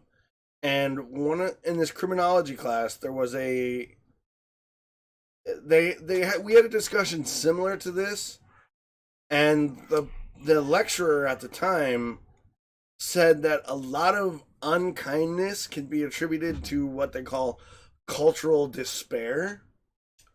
And basically what that means is when times aren't prosperous and there's a lot of like struggle and economic downturn and social factors that prevent people from being successful or thriving or being capable of taking care of their own situation where they got to rely on social services. Despair then becomes the predominant cultural identity, and thus the epidemic of unkindness and criminal behavior and general criminality tends to be the prevalent action, right? I think that's what he was trying to highlight years ago is what we're talking about now. If you look at social media, and like we've been highlighting over the last 45 minutes or so, I think it comes down to cultural despair. The people that have the means to better the lives of other people and help out their communities and their cultures aren't. And thus when people who are bad actors, who have the means of production and the wealth to raise up the less fortunate, and I know fortune is, I don't mean it in the sense of luck, the less fortunate or the socioeconomically downturned, I think despair becomes the predominant, and I think that's what we're seeing. I think with everything we've discussed, I think the cultural affectation of despair has become the norm. And I think that's what needs to be addressed. And I think that's what you and I are trying to get to, is instead of fighting the symptoms of like the lack of kindness that we're highlighting and me saying, trying to point out some of the things I've done, I think we're addressing the symptoms in a way. And I think we, not me and you, but I think we as a society, we as a culture, we as a people need to address the disease of despair, if that makes sense. No, that's, to be honest, from the beginning of this episode, that's kind of where I knew. Mm-hmm. Like, that was the thing, but it's nicer to have somebody else's point of views to get to that same... Right. Like the point I was kind of trying to, like, I wasn't trying to, like, force you down. I was trying to I know. Just tease you in that way to come to the same conclusion of there's so many different perspectives of this, right? And there's one underlying problem. The problem, or the issue with that problem, is are we too far down that rabbit hole that it's like the people at the bottom, right, that have nothing and they are in the despair of they have to fight for survival, right? In order for them to get help, everybody else has to fight for them and with them, right? Like, go to your fucking government build, or don't go down to your government buildings and go to fight for that. What I mean is, like, go to the government officials and try and spark change. Like, vote for the people that are wanting to spark that change. Right. If they don't then spark that change, fight for the change. I think what the problem is again, in the whole altruistic thing, see the people above the bottom, they are basically told that the reason why their taxes are so high and how they can't make this much money, or how food is having to be this much money, is because of the poor and the sick. Yep. And then the people, and that's the working class are told that. It's the poor and the sick and the immigrants that are to blame for your failings. And then the middle class are told that the reason why they have so many problems is because of the working class. It's the working class not pulling their weight, not putting in as much tax money, no doing this, no doing that, that's timing that. Said what the people have to realise is it's not the sick, the unemployed, and the immigrants that are the problem. It's not the working class not paying tax that's the problem. It's not the middle class that the problem is. The problem is the governments that don't want to give because they don't gain. And it's the, like, we had a whole big argument about this here, where the immigrants that were coming into the UK were being blamed for poverty and that in the UK, right? And then it was the sick and the disabled and the benefit people that were told that it was thing, right? The entitlement And then it was class. the working class and all this kind of stuff, right? See, when you actually looked at it, right? The UK government, see immigrants, that benefits to immigrants that come into the country for housing and all that kind of stuff. It costs the UK government something like 18 million. Yep. That's 18 million with an M Yep. a year, right? The sick and disabled, the benefits for the unemployed and all that kind of stuff, comes at around 25 to 30 million pounds per year. Yep. Right? See Amazon, Google, and stuff like that. The amount of money lost through not paying tax is 112 billion with a B. Yep. So to turn around and say that the sick, unemployed, and immigrants are to blame for poverty within the UK is the biggest fucking kick in the balls that anybody could ever do. The problem is the rich are not being charged.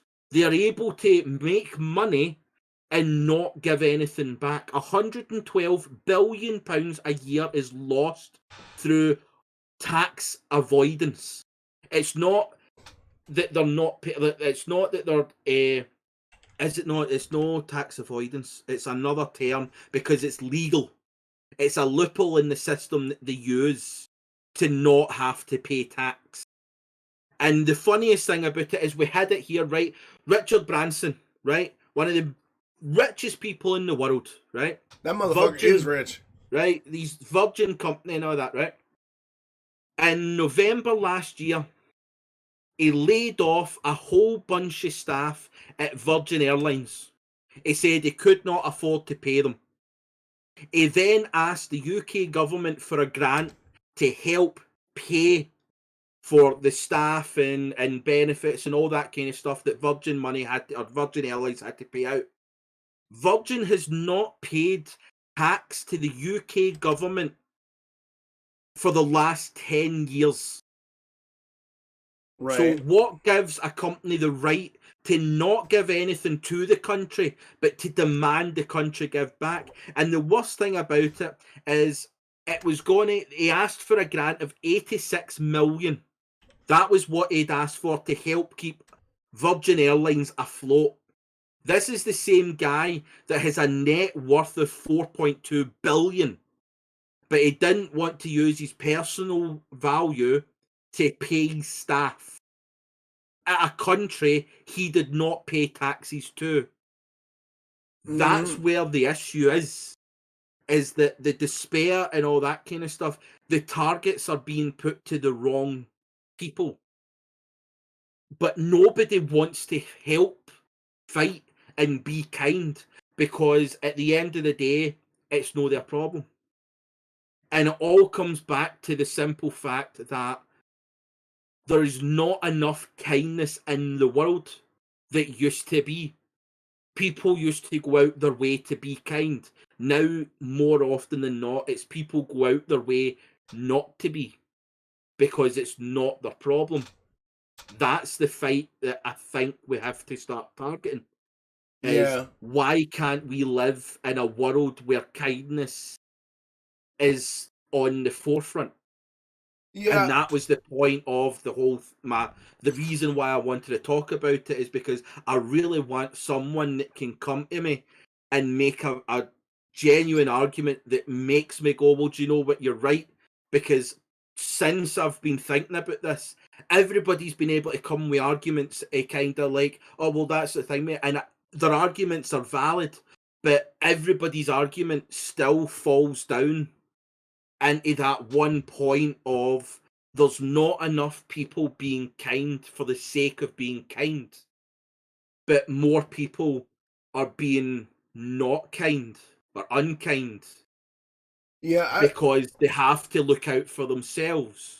I think it would add to that statement that you made that it's not just that enough people aren't being kind. It's people who have the power to affect change, like real change. You and I, we can make the votes, right? We can affect change in a micro level, right? And Yeah. hopefully that the change on our micro scale can then become the macro change, right? But in order for the macro change to occur, the real power brokers then have to make the change. So you highlighted that some astronomical figure that corporate taxes in London were paid to the sum of like $152 billion or something like that, right? I did a quick Google search. Take a wild guess what corporations didn't pay in corporate taxes in the US. I would probably say Amazon, Google, UPS, Microsoft. I can continue on in the $1 billion companies that, I mean, Facebook is definitely one because I'm pretty sure he got a fine for no paying taxes. Yeah, he did. $18 million. Yeah. Yeah, so like that's just that's any Corporate conglomerate. tax I'm pretty dodging, sure even the United States Tax Office doesn't pay tax. they don't. Corporate tax losses estimated for 2019, $350 billion corporate wide. So they paid almost a time and a half of what they didn't pay time and a half what they didn't pay in the UK. And I think your point is valid that but I put the modifier. I don't think it's enough of the movers and shakers being kind, because we could sit here and go through acts of kindness on the micro scale all day long, but the big glaring issue is on the macro level. The powers and the power brokers, the movers, the shakers, the politicians, the corporate heads, they're not being kind. They're not making the moves to be kind. Yeah, they've got these fucking bullshit PR campaigns. Like when COVID hit, Amazon spent $18 million making commercials saying how they care and take care of their workers, but they didn't raise the wages and give them the PPE they needed and the benefits they needed to take care of their workers.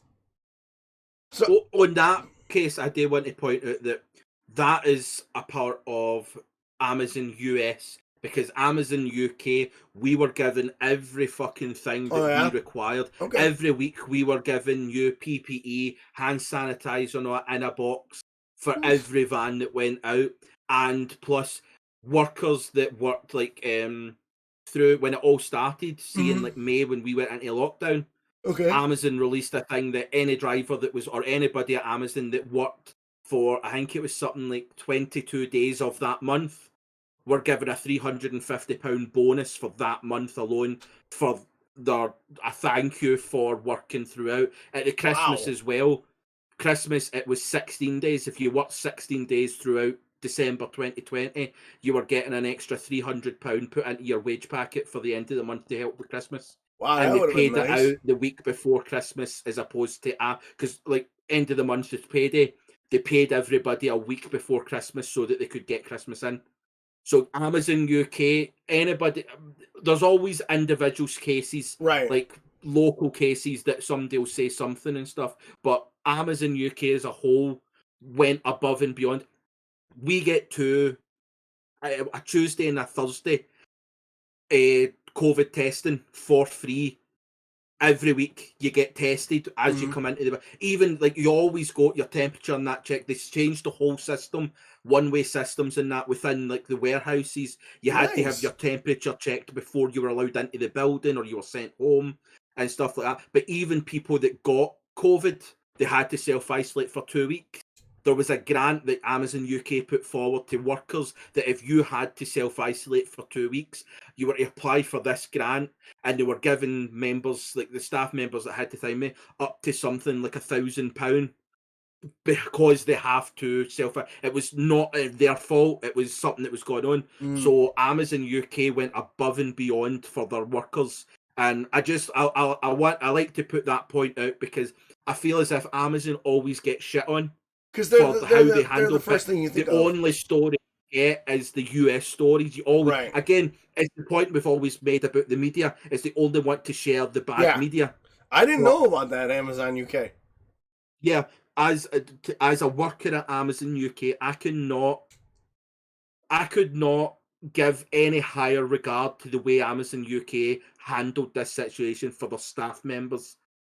Like, there's some instances and stuff like where drop counts and that went up higher and we were out longer a day and all that. But on the PPE front, the safety and taking care of the staff, because they even put the wages up. Normally, a worker that works for a DSP company, like the way Amazon deliveries work up is you have a DSP, which is like the delivery company, right? So you can have like 14 different DSPs that work at Amazon, or one warehouse at Amazon. And it normally works out is you could get between £110 and £130 per day, right, for working a 9-hour shift at Amazon. That was how they paid the drivers here. That's not bad. That was, you also had to rent your van, fuel your van, insure your van, and all that kind of stuff. So that kind of brought your daily wage down because you'd have to pay out for that. When the new DSP2s came in, the way it was set up was that Amazon paid for the vans, they paid for the insurance, they paid for this. So the driver wages went to something like £85 per day for your 9 hours work. So it works out at just under £10 an hour, which is a decent wage for what you were doing during the COVID months and some of the months, especially even at Christmas, even out with COVID, at Christmas, Amazon put your wage up to £101 per day. Okay. You're working really the festive period, you're doing a lot more extra work because you're delivering Christmas presents, will give you the extra wage. The countless times throughout the last year that Amazon raised the wages of drivers to £100, which is an extra, I mean, it's an extra £15. It's not massive, but when you consider drivers working 5-6 days a week, like that's like an extra £100 onto their wage packet. Yeah, and which is make or break during a pandemic, whereas if your partners had to be laid off or other bills that come out and stuff like that. So on that scale, people have to start understanding that Amazon, depending on what aspect to Amazon it is, don't shit on everybody. It's the generalization, and I've made that point so many times. It's the generalization that's the problem in a lot of people, is because it's not Amazon as a whole. In most cases, it's a certain manager of a warehouse at Amazon that's the problem. Okay. But Amazon as a whole company, like Jeff Bezos does not sit there and pay and dictate what drivers get. Right. That is far below his pay grade as to what he deals with. See, each manager in each delivery company that hires the self-employed drivers, they're the ones that deal with the wages. It's not Amazon. Like, it's me as a company owner is the one that dictates how much money that staff member gets. Because Amazon pay the companies, the delivery companies, X amount of money for a route. I think it's normally about £98. So we would dictate the wage to go, well, if we pay them £85, as a company, we're making £13 per route. That's on us. Amazon's already agreed it's £98. Right. How much? We could pay our drivers £98 and make nothing. We could pay our drivers £110 and lose. But as a company, you decide how much to pay. Amazon don't dictate that. There's been companies in the past where Amazon's turned around and said, right, because it's like festive period, we're going to put more things that we'll pay you £120 a day for every route that you do. The delivery companies then don't relay that message, so they still pay their drivers £85, meanwhile pocketing the extra £20 per route. per Right. driver. And So unless you know the ins and outs, but again, that reiterates the point that we've made countless times over the last 14 episodes, that so many people are too quick to react and bark and be aggressive that they don't understand what the actual setup, like they're attacking Amazon. It's not Amazon. Amazon Right. don't control what your company pays your employees. And that highlights the point I made a couple minutes ago of the right people aren't making the move to be kind. Yeah. And I think to put a bow on this, because we're coming up on an hour and 40, I think what basically what you and I are trying to talk about is, instead of having individuals treat the symptoms of despair, and because that's like the overall sense of pervading thing that I get out of it, I think communities, power brokers, politicians, corporate heads, people who can make macro level moves need to start working on despair just as much as you and I and several other people do on the micro level.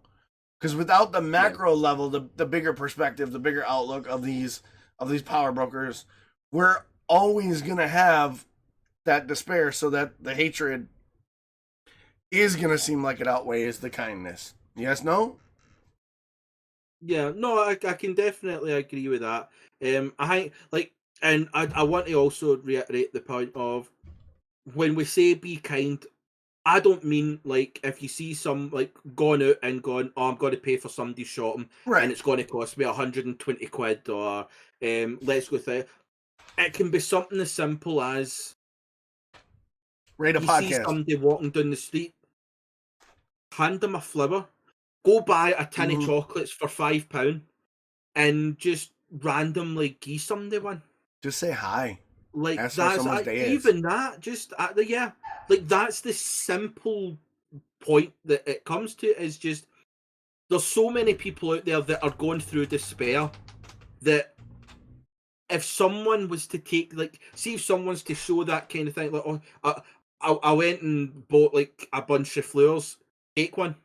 You do not understand just how much that small, simple act could spark within somebody. Someone that's having like such a hard time, like, getting up in the morning. See, to just have that one person simply notice them.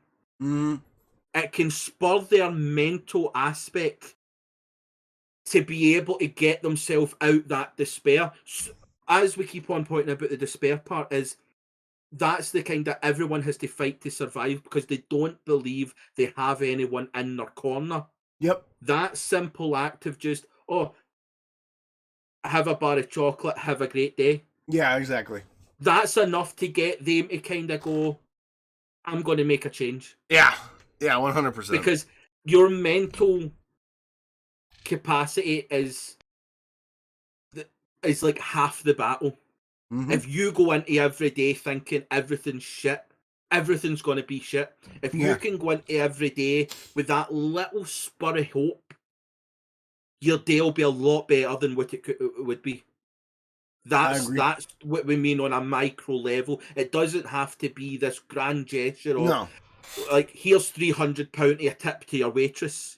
Yeah, be nice. Even just be nice to your waitress and going, thanks very much for the great service. Here's a couple of pounds. That's it. I mean, I don't get the whole tip thing, because, as I've made the point a few times before, we pay our staff members so they don't have to live on tips. You don't have tip economy. So it's like, that's the because we, like, it has been a thing, man, in quite a lot of places, and there's been a few times where, like, when I went to Prague does, their staff are quite poorly paid because it's a poor country. When we were there the first time, I can remember going out for dinner with a couple of my friends that were there, and we were timing that kind of stuff, and we asked how much the kind of, like, the bill and all that kind of stuff, and we were thyming about, like, how much to tip, and I was like, I simply said to the waiter, I was like, how long? What's your work day been? Like, how long have you been working?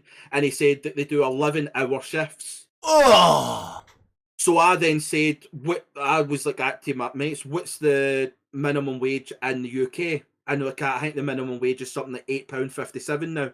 mm-hmm. So 11 hours, I paid them a day's wage as a Nice. tip. As a kind of, well, you're making 30 quid. In the Right. UK, you would have made what's that? Comes out at something like 90, £100. Yeah, something like it, roughly. So, but to him, that was like a week's wage. Mm-hmm. To me, it was a day Yeah. working at Amazon. So you're like, that is like that's a big thing, and I understand that no everybody can go about paying Right. £100 to waiters and stuff like that. But the simple fact of going and buying a cheap bouquet of flowers for a couple of pound and just putting them out, see if they walk away and throw it down, Mm-hmm. that's fine. But see, just that act of you're taking initiative to just show some form of love to somebody that Yeah. of those 10 people that you hand a flower to, see if 2 of them go home, go, I don't think I want to kill myself anymore. Yeah. That's a huge That's thing. a win. Yeah. That is a win.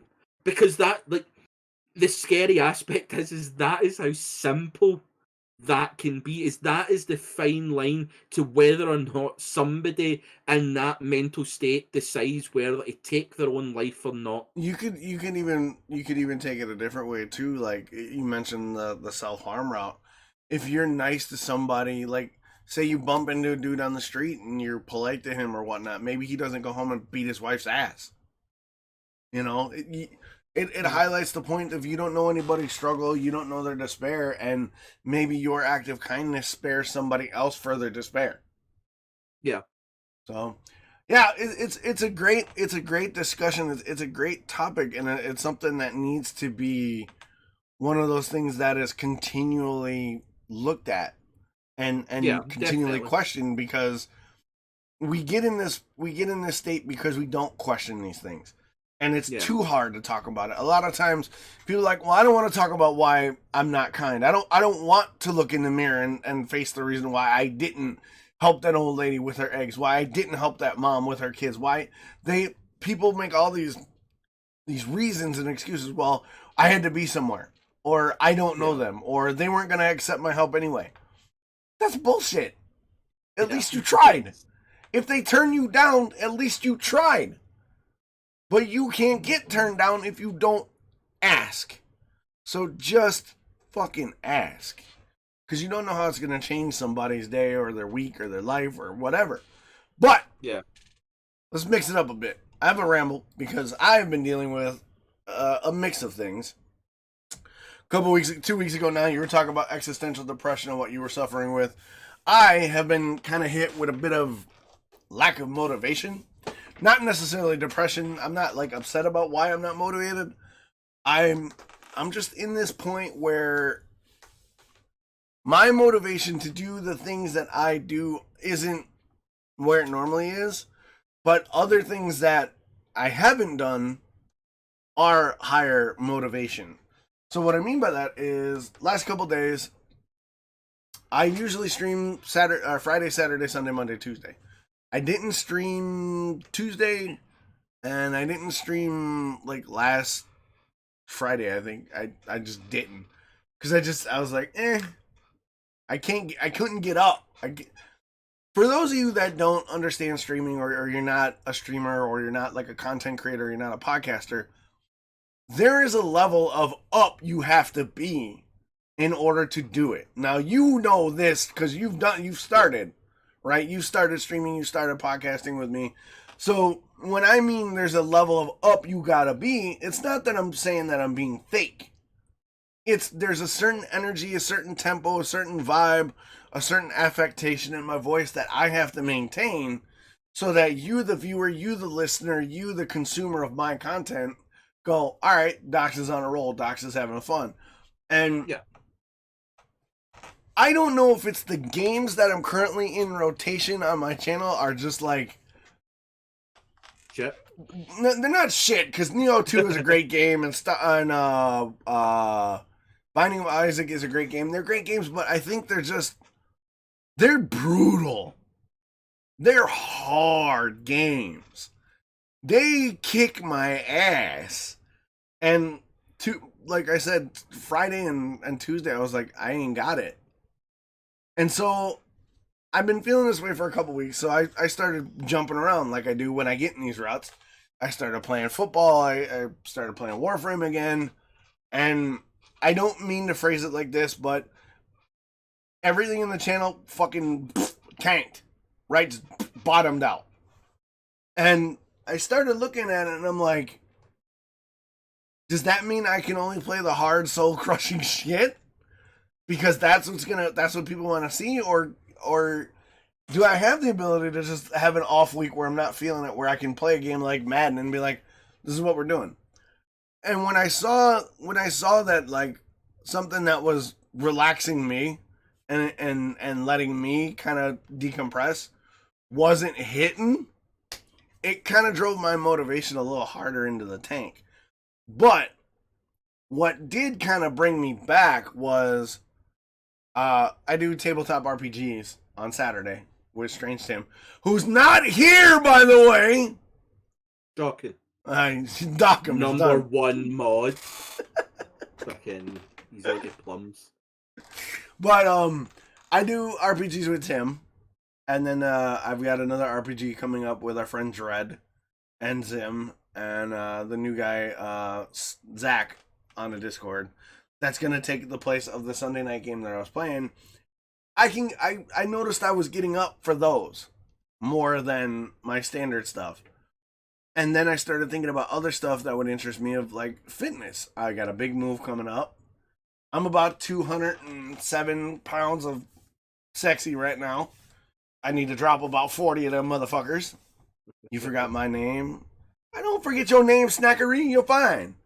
That's not what you said earlier on. You were asking who the fuck that guy was. Shut up. Damn Skibby.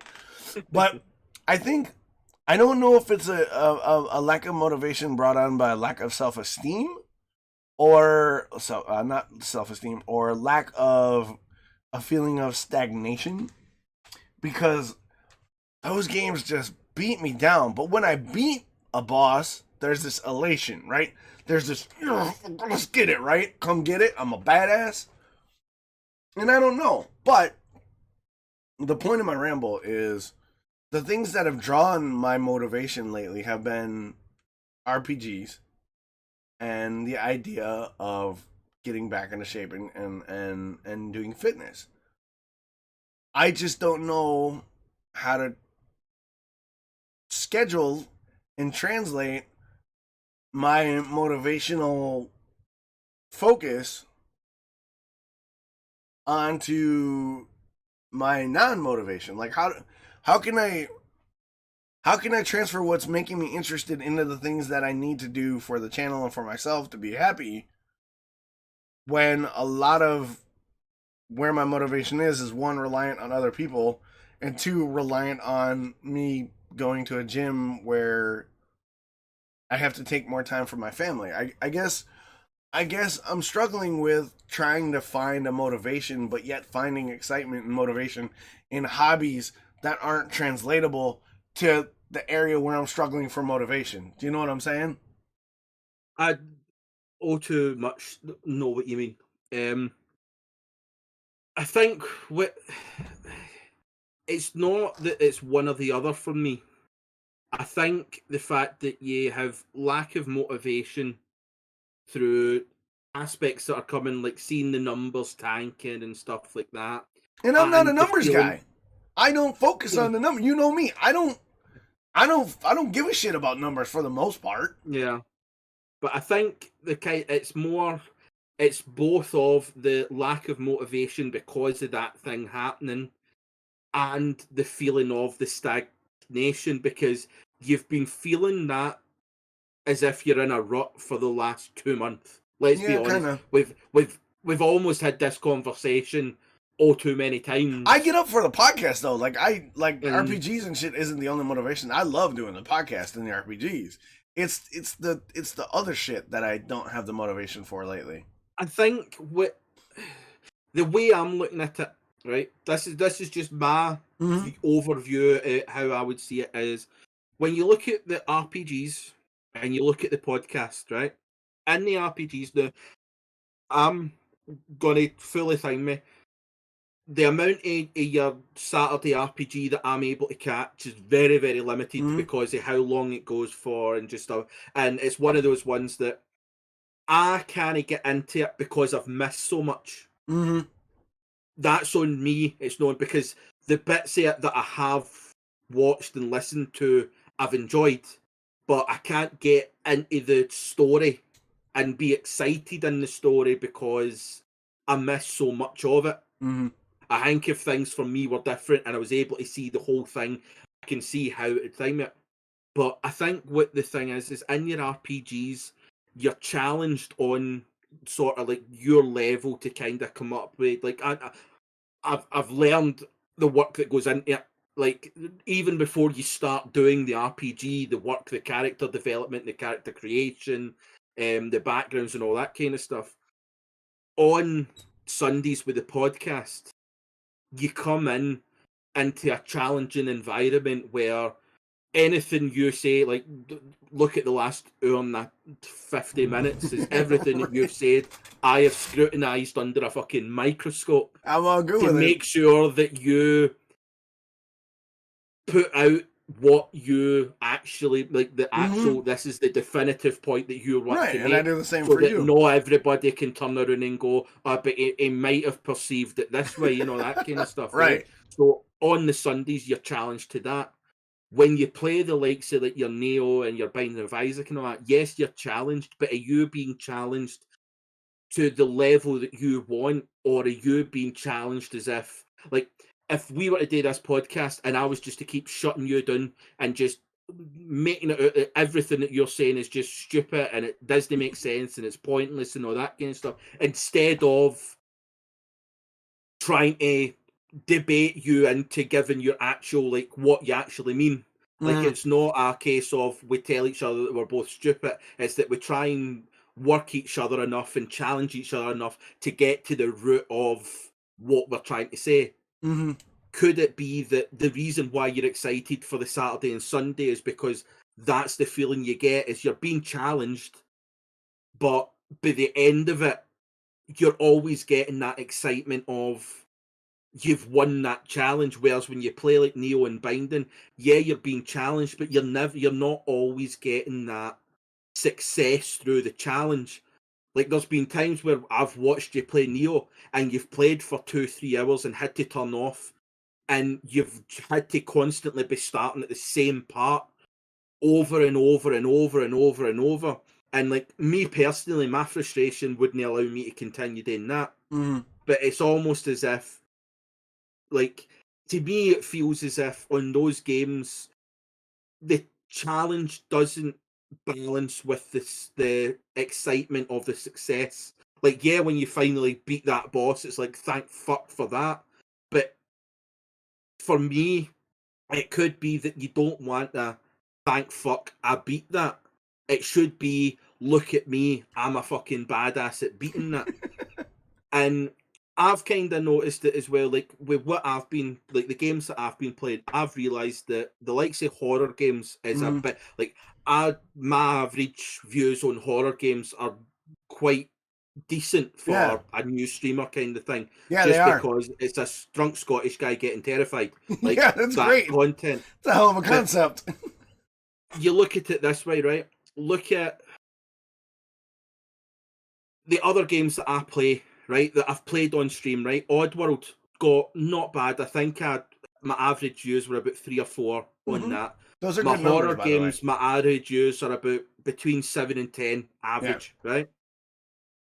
You look at Football Manager now. See, if you go into Twitch the now and you look up Football Manager as a thing, you'll normally see that there's between 200 viewers, like, over all the channels, and there's maybe a couple of, like, I've often seen that it'll go up to maybe like 2,000 viewers, but that's because one person that's a big Football Manager personality has got like 1,500 viewers.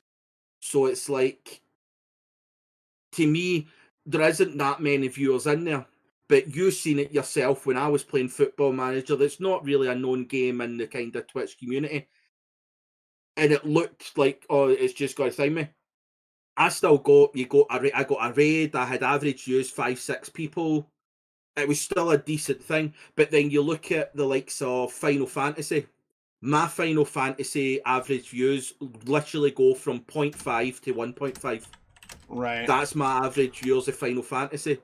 And I think what it could be is, what I've noticed is on Twitch, content that people want to watch seems to have deviated from people beating games to people watching a story play out.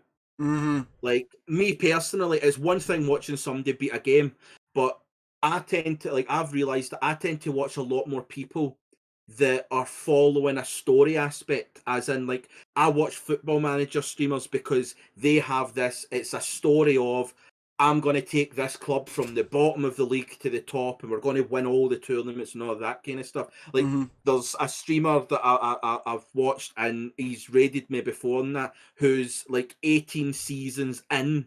Yeah, you were telling me about that guy. Save and stuff like that. Like, they have these concepts of, there's a challenge, but it's a storage challenge. Yeah. You look at the likes of like Resident Evil games and the horror games and stuff like that. See, when the horror games have a story behind it that viewers want to see what the next step of it is. Mm-hmm. That's what people are following now. It's, for me, it feels as if it's less about watching people complete a game, but it's watch people experience a game. Yeah. You look at your RPGs, it's a story that's been spread out throughout that means more people will be engaged in the story aspect. It's not necessarily just about, like, most of RPG is the group that you're with, meeting or talking or traveling or something like that. There's only maybe 1 or 2 times where you have this epic battle, but you can go for 4 hours. Yeah. And the battle's done in 30 minutes. Sometimes. But there's still a lot of content there that people are following along. So it almost seems as if it could be something to look into, of looking at a storied game and try to bring more of that aspect to your stream on other nights, instead of, like, yeah, people come and watch your Neo and all that kind of stuff, but as you said, sometimes you just want to turn around and watch Madden and stuff. Madden isn't a bad game to stream. Like, the streamer Esfand, he streams Madden every week. Like, it might be 1 day or 2 days. Right. He's still sitting there with 5,000-6,000 viewers watching him play out the career of Madden. So it might be something just to look into and go, well, what kind of games do you like? Do you want to bring in a more RPG style of game where it's the storied game as opposed to a game that you just have to beat? Actually, to that point, the most completed games on my channel are the story-driven action games. You look at Transistor, I completed Pyre, I completed Red Strings Club, I completed a bunch of story-driven platformer action, even Hades, even though it's roguelite.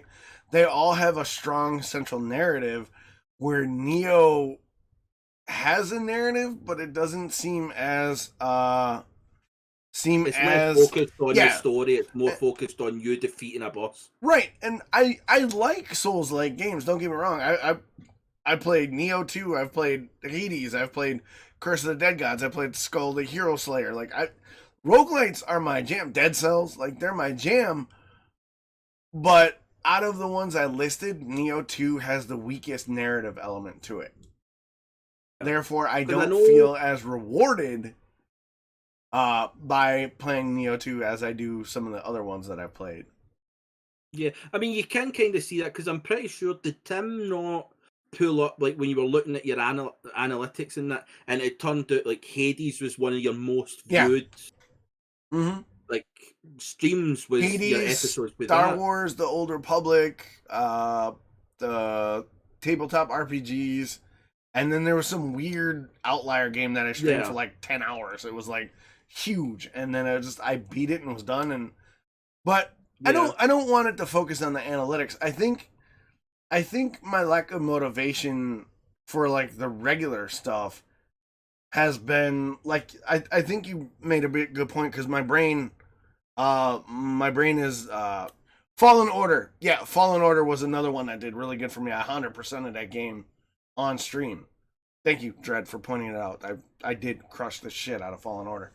But I think you brought up a point, and it kind of spurred in my brain that the reward I'm getting from Neo 2 does not seem to be as rewarding as like the RPGs, and then the my focus on getting fit and working out again.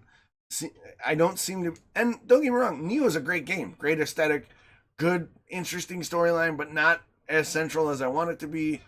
The gear system is really cool, but for some reason, man, it seems like it's kicking my ass. And I like Isaac, like Dread gifted me Isaac. I want to explore more of Isaac, but there are other things that occupy my mind more than those right now, and I want to be able to. I want to approach everything with the same motivation that I'm approaching RPGs in the fitness aspect right now. Right. Well, here's something for you, right?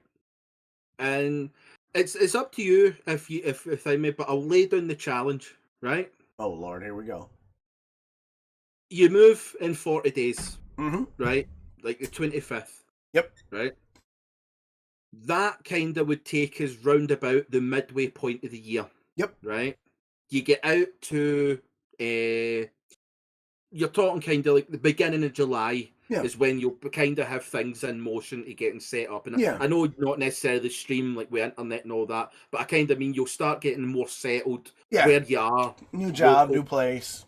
Yeah. So here's a challenge for you, right? I'm listening. On the 1st of July, we'll both do a weigh-in. Okay. Right? And we'll thing me, and we'll do it in pounds, so that it's easier to time it, right? I can do kilos. I'm not one of them Americans that can't do kilos. It's not so much for that. It's just the aspect of if we do it in pounds, right? December 31st, right? See whoever's lost the least pounds in that 6 month. They have to pay to a charity. You go dollar, I'll go pound. For every pound the winner has lost. All right. So if over the 6 month I've lost fucking £70 and you've lost 73, I'll donate £73 to any chosen charity that you decide to go to. Right. And that'll be a 6 month motivation of it's going to come out your pocket. Yeah, I can see that. All right, like that's half a window. Yeah, we could do that. That would be good. I've got the shit. I just gotta fucking make time to do it. I mean, if you want to make it even more interesting, we can say a $5 for every pound. I'm not that rich. Twitch ain't popped off that much yet. Better lose your weight then, wouldn't you? But what I will say is we'll have to put into aspects of if, like, we can't really think of if you've got less weight to lose to get to your ideal than I do. It seems unfair to be able to time it. So we will go out the ramifications and stuff like that. But what we'll put it out as out of whoever's closest to their goal or their ideal weight, that's where the limit will be. As anything over that doesn't count. It's no into a thing. Yeah, that's fair. We'll do it that way. I like that idea. I could get on that. Makes sense to me. So you've got a month to get your shit in order, and then it's fucking go time. All right, I'm down. Let's do it. Y'all hear this will be in the aether when the podcast goes live on YouTube and on Spotify. Hold us accountable. Text at us, tweet at us, and be like, you guys doing your shit? Because I like that idea. It's a motivating thing, and I think that might be just what I need to really push myself to approach that with it, because, and not because of the money aspect, but the charity aspect of it. I Yeah. think that's a great angle, because if you just said, we'll do it for cash and you owe me beer, I'll be like, do I really need to work out? I'll buy a beer. But because it's a charity aspect, that's a whole nother level of like, get after it. I think that's a good idea. And Mhm. I think because we need to move on to the happy ending here shortly, but I think I need to approach um my gaming motivation with a more critical eye for things that, not necessarily that I enjoy, because I enjoy the games like Neo, but something that's going to be challenging, but equally challenging as it is rewarding, or as rewarding as it is equally challenging. I think Oh, that's I've what got I the need to do. perfect game for you. Oh fucking When are we lord, here going we to go. start Football Manager? As soon as I was planning on picking it up when like I said, my Twitch money dropped this week, but didn't drop, so I'll have to wait till next week when I get paid, Right. because I Well, got to when we get drop that, $100 and some out a back window. So because yeah, we can fire into. We don't even have to just do a draft. You can go straight into a co-op season, like a I full want no, save. because I want to build a team. I don't want that excuse of, well, you just picked it. No, I want to build a team that's gonna fuck your team in the ass, dude. Yeah, I would be happy to let you choose the best team, and then Nah, even choose me as the ain't happening. shittest team. Ain't I'm happening. still gonna whip your ass. No, Like, you're not. No, you're not. Dude, I have played soccer, motherfucker. I know the positions. I know strats. Trust me. I'm not some musclehead. I've played defenseman. I've played goalie. I'm going to build a team that's going to make your team look like a bunch of kilt wearing sissies. I'm telling you. but what you have to remember is you've played the game. I have managed the game. All right. I got you, my guy. Let's move on to the happy ending before we get real into it. So, we'll start with my happy ending, because we started with yours last week, I believe. I try to bounce them. Yeah. This one caught my interest because, one, my kid has been really into this lately. One of my kids, and it's something that I've found joy in, but I don't do on the regular anymore because I'm an adult, and it's a stupid excuse, but it's legitimate. The article says kids have been reading longer, more difficult books in lockdown, and it's boosting their mood. This is dope. I'm all in agreement with this. The fact that something positive like literacy skills have improved due to the COVID lockdowns, I love the results, hate the reason.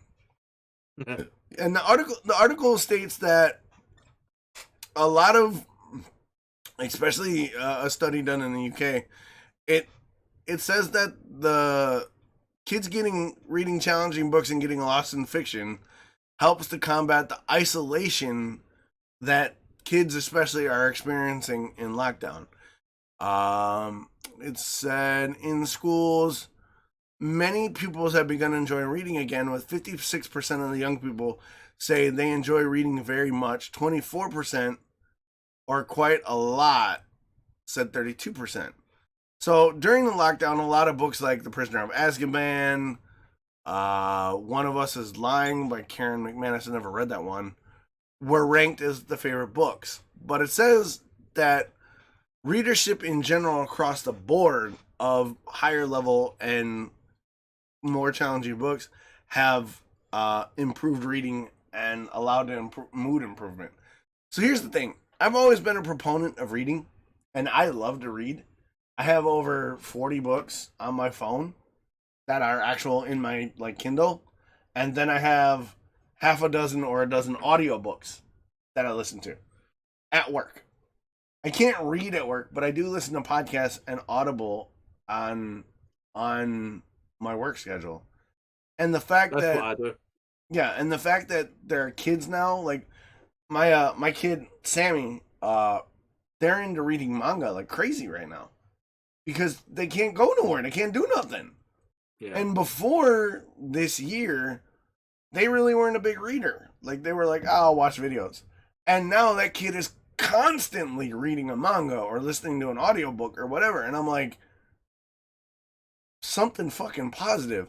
And the fact that children, especially this article targets, like children. Kids today have so many distractions, so many ways to, to do stuff that doesn't involve like experiencing the world as it is.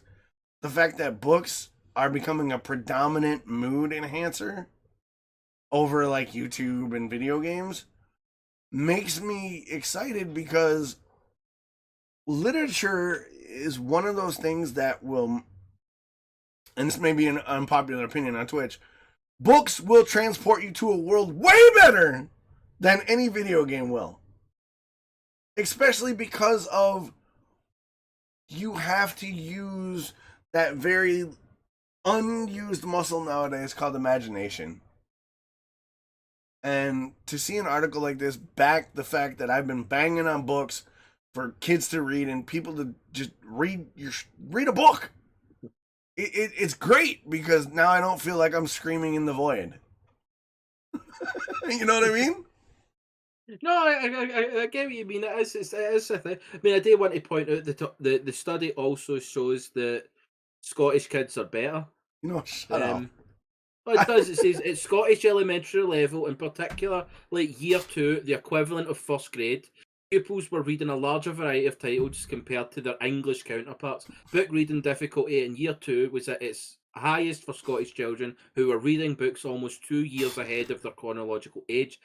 This is something that we have constantly said that in Scotland, especially because that's where I can think Right. my local thing is growing up. Our education was like that was a high point compared to the rest of the UK. I felt as if our education was out because the Scottish government ran our education. The Scottish government had control over us, not Westminster. Over the last few years, I felt as if that standard has dropped. Things seems to have thinged, but to see that it's starting to get picked up from a level, because, like you said, when we were growing up, books were a constant thing. We didn't have like the internet and stuff like Library. that, which would take your attention. So it was like you read in school, you read all the way through high school, you read into college, you read into university. It was the reading aspect that was always there. Like you said, the reading can transport you to a world of fiction where your imagination can take, much to which is what games have kind of taken from that, because have agreed that children recently, they've needed that sort of like that drive to imagine another world. They've not been able to use their own imagination, but the fact that, like, you look at video games over the last or in 2020, when a lot of video games were delayed because they decided, no, we're not going to release it, we're going to use this time to work on it further and develop more, which means that 2021 and 2022 should be really good fucking years for video games. Yeah, they will, because they've had a lot extra time to actually do it. But I've always agreed that books have always offered something different. Yeah. Books can take you into the world rather than you playing characters from that world. Yeah. And I've always loved talking to people that's read books, because I've always loved learning how they've portrayed, like, especially like Harry Potter and Lord of the Rings and stuff like that.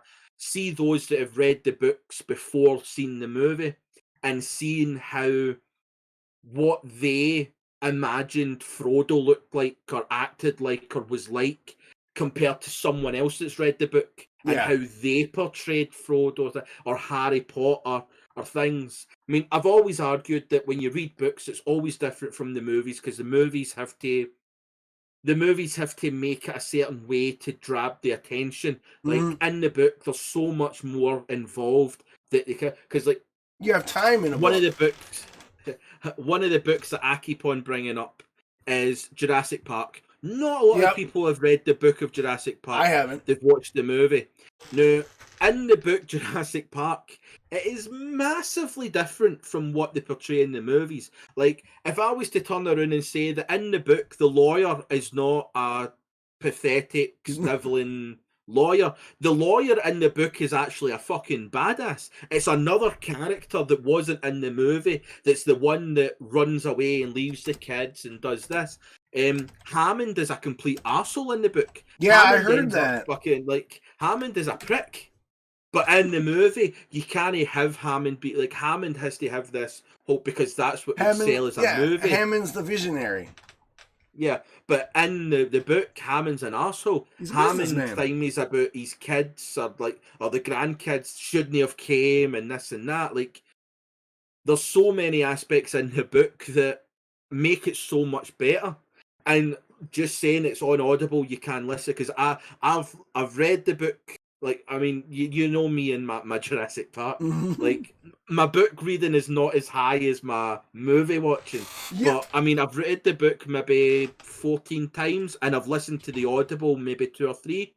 To that and it's end, still just... I'm surprised you haven't streamed Jurassic World Evolution, where you get to design your own Jurassic Park. Because my PC wouldn't run it. It was sticky a bit, but now that I've got the better RAM, it is on my list to do it. Yeah, let's go. Ready to go. Let's go. I've also got the original Jurassic Park game, but a few 2014, I want to say. Yeah. There was a Jurassic Park game that got brought out. It was based on where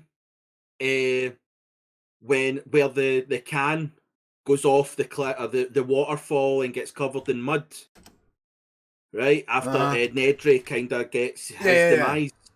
Well, the game picks up of mercenaries that have been hired to come in to retrieve the can. Yeah. And it's like it's like, as much as it's based within Jurassic Park, it's a kind of sidestep thing of that I've got on the computer that I want to play and stream as well, because Jurassic Park is the greatest fucking thing to come to Hollywood ever.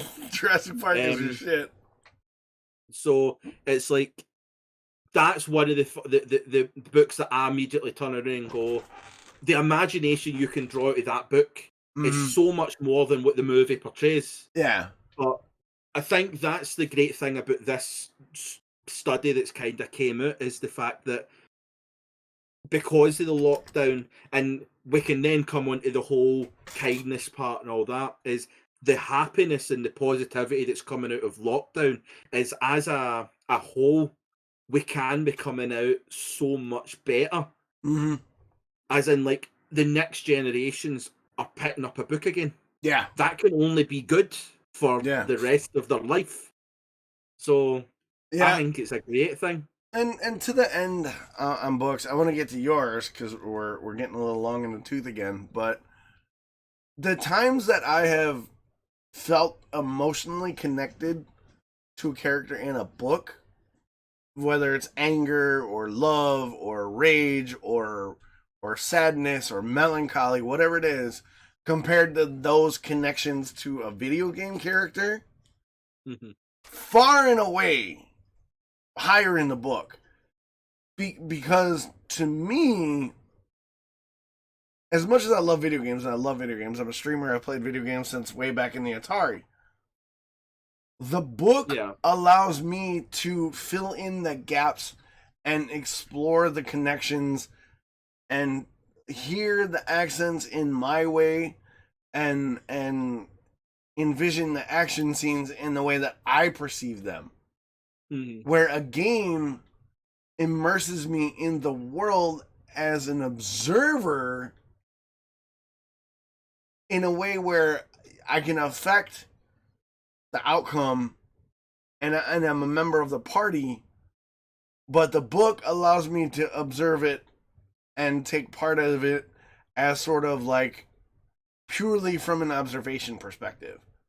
So I get to be an explorer in a book where I get to be an adventurer in a video game, if that makes sense. Yeah. I think that's why I kind of gravitate, like, see, when you look at the games that I play, right? So many games I'll play for a bit and then fall away, play for a bit, fall away. Me too. The games that I consistently, for prolonged periods of time, can be completely addicted to it is see the likes of like Football Manager, The Sims, see those sort of games. I think the reason why I prefer those games is because they allow your imagination to be drawn of. In Football Manager, you create you. You are in charge. You make the changes. You make the difference. In The Sims, you create you. You create your persona. You create how you want to go.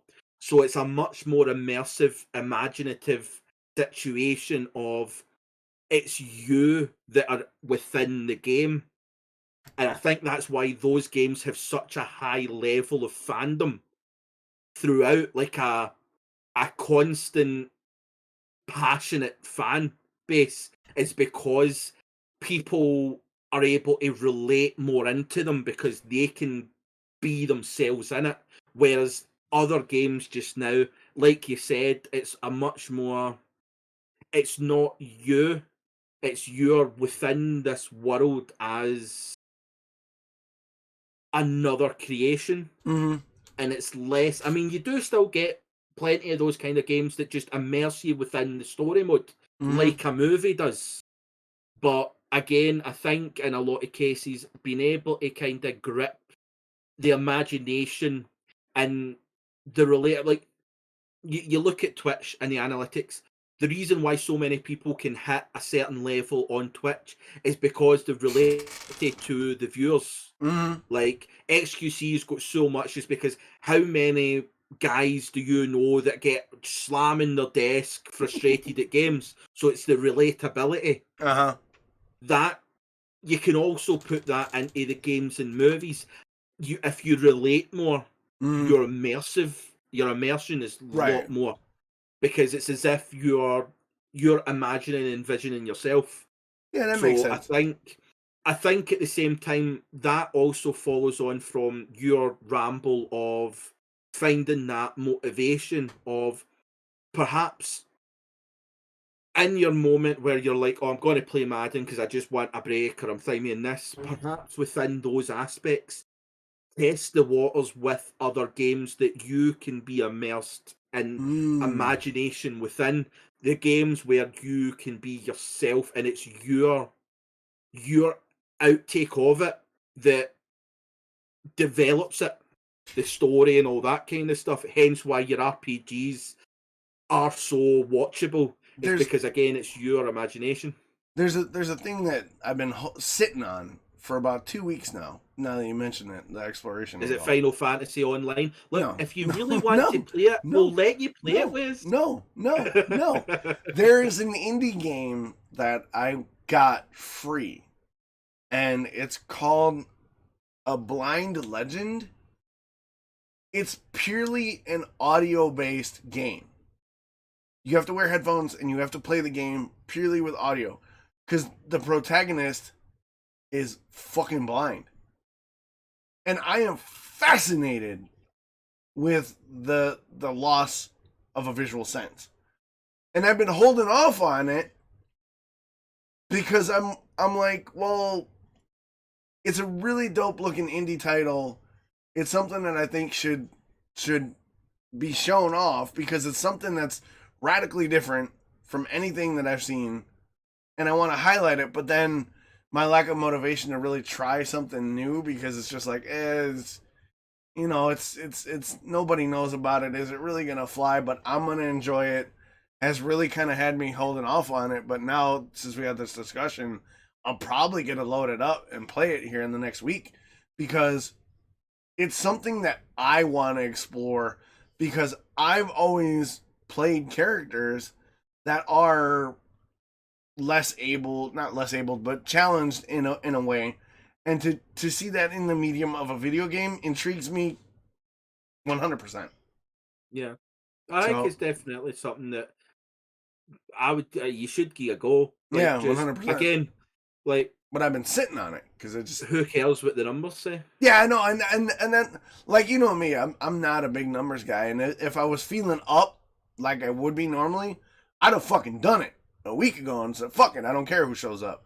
But because I've had that low motivation, the numbers sort of creeped into my mind. But to bring it back to books, maybe I just need to take a night off and read a book for a while. Because I haven't done Maybe that. that's I it. haven't done that. I haven't done it, and one of the things that I wanted to do too that I haven't done and never pulled the trigger on is I wanted to do story time with docs where I just read like a chapter of a book for people on Twitch or on YouTube. But then you got I mean, we DMCA and blah can blah blah blah argue blah. we can argue the point of a couple of weeks ago. I literally said to you, look, I know you normally do the podcast stuff after the podcast and get it all sorted. I don't need the stuff to know until Tuesday thing, mate. Why don't you stop doing it on a Sunday and just take your time with it and just that skis you that day, and then you build it with an RPG because that's where you can get your Recharge. relief. So maybe that is what you have to start looking at. Is Yeah, I think so. look at the parts of your life that's drawing the energy out of you, and like Neo, like you said, the outcome and the success is not balanced with how much work you're having to put in. To me, maybe other people find it differently. Oh yeah, but that's just how it is. Everybody's different. But the point I'm meaning is maybe it's about time like that. Whatever's drawing your energy out that you're not getting a good enough reason as to why you're doing it. Maybe that's where you have to start cutting that tie and putting it in with something that you do get. I'm not saying that you don't enjoy editing the podcast and all that kind of stuff, but just that little switch of like you've seen it yourself over the last couple of weeks. Like, I'm not trying to make myself sound as if I'm fucking a genius or this, right? See, when you were doing it after on a Sunday, it seemed to just have that sort of like you're getting it done. Whereas see when you were able to kind of see when you had that pressure of look, there's no rush for it. See, as long as I've got it for Tuesday evening, I'll happily just batter through either the Wednesday morning or something like that. Just take the time. You could see a lot more of a positive vibe in your outlook on streaming in general. Like you just seem to have a bit more. You showed a lot more energy, whatever you were doing.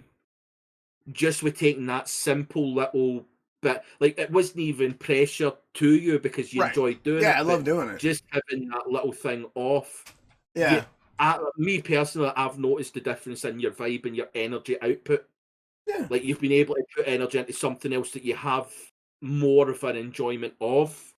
Yeah, I would agree. I mean, so maybe it is a case of one of the days pick up a book. Just I think I really need to sit down and just take a night where I just sit on my phone and read because I hate clutter, so I don't have physical books, but I've got like 40 on my phone that I want to read, and I haven't been reading them, so I think that's what's going to happen. But let's move on to your story because books ran us down a rabbit hole, and I love it. But you've got an interesting story about a new form of rubber. Yes, mine's is quite a kind of. It's not animals, but it is sustainability and helping the That's a environment. big theme Which, for us. as long as one of us have one of these stories and we're positive stories, then we're all right. That's becoming our brand, sustainability and nature, apparently. Exactly, but it needs a bigger thing, right? Basically, there's a major tire company in Germany. I'm pretty sure. Well, they've partnered with the University of Aachen, so I'm guessing it's nearby there. Oh, look, it says Harry Potter in this one as well. Yeah, we're just fucking. We're right on it. Sync we're on it. But basically, what they've done is they've created a rubber from dandelions, Those as in the fucking flowers. asshole flowers. Exactly. They're actually a weed. They're not a flower. Exactly, but this German company has taken those arsehole flowers or weeds and gave them a purpose. Okay. And basically, they've turned it into a rubber to make tires more sustainable. And pretty much what they're saying is they had a scavenger hunt across the country, largest country ever, and testing of more than 1,000 different specimens before dandelions grown in Kazakhstan were found to be a perfect fit. Right, so it's Kazakh dandelions that they're using. There you go. Basically,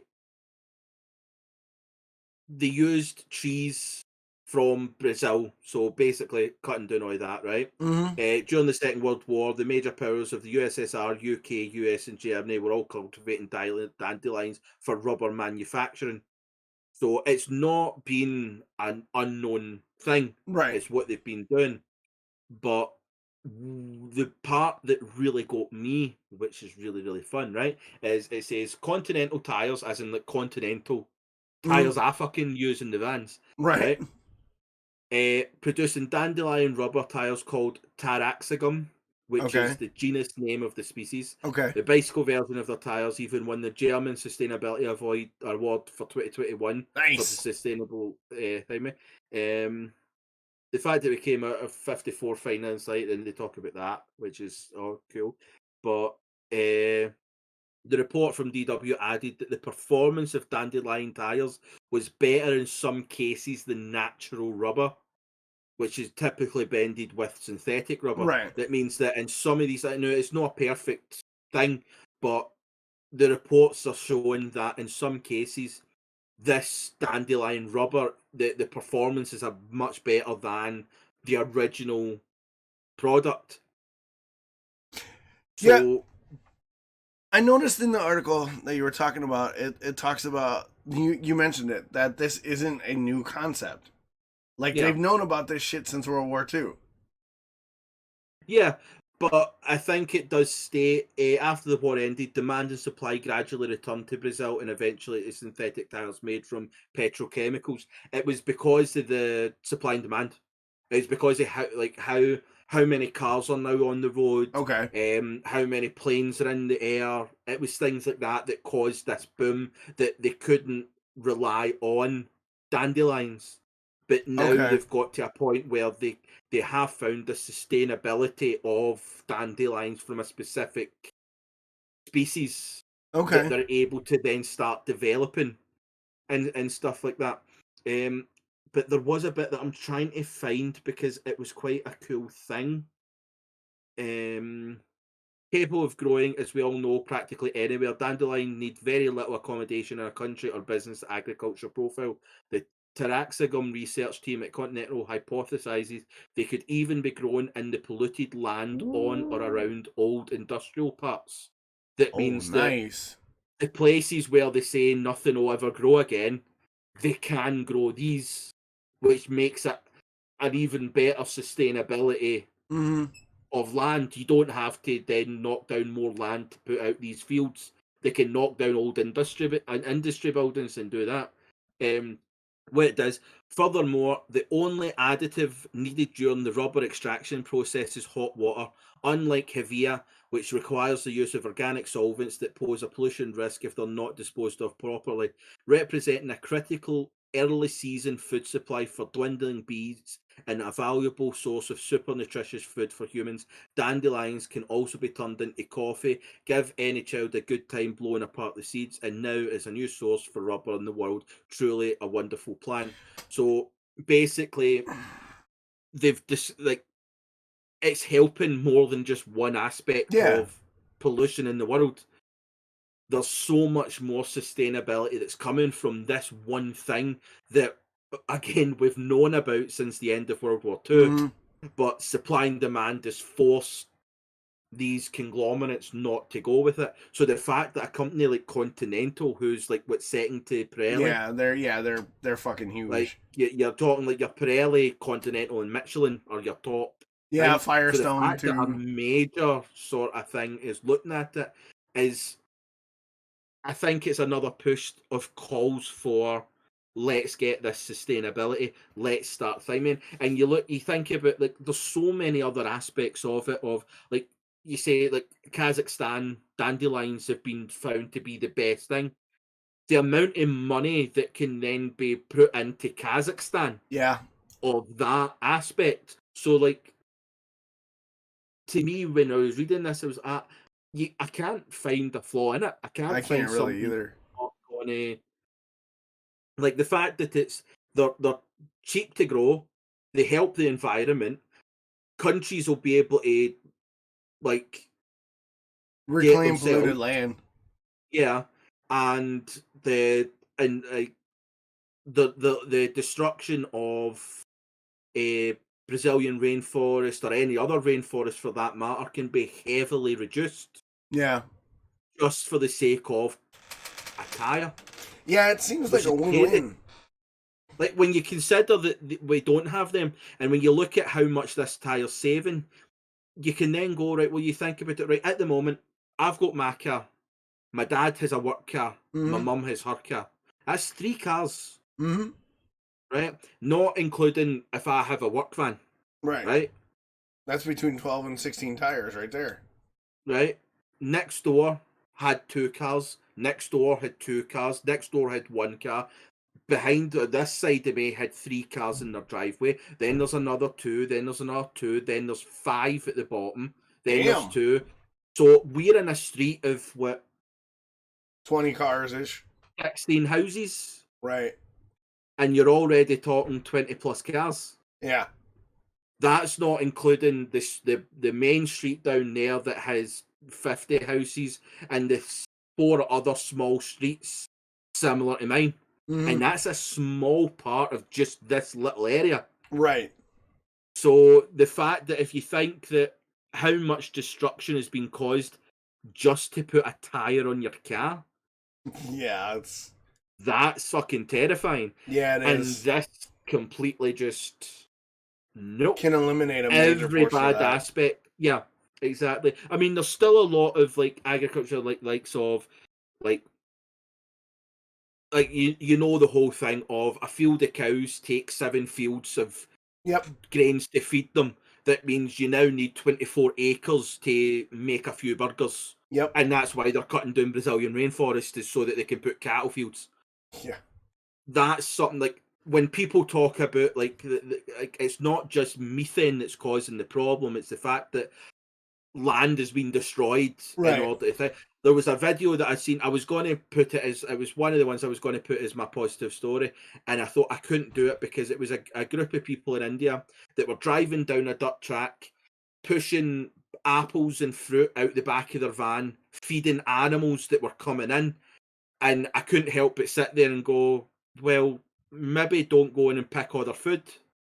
Then they wouldn't have to wait for you to drive by, putting the food that you've picked back into where they're eating.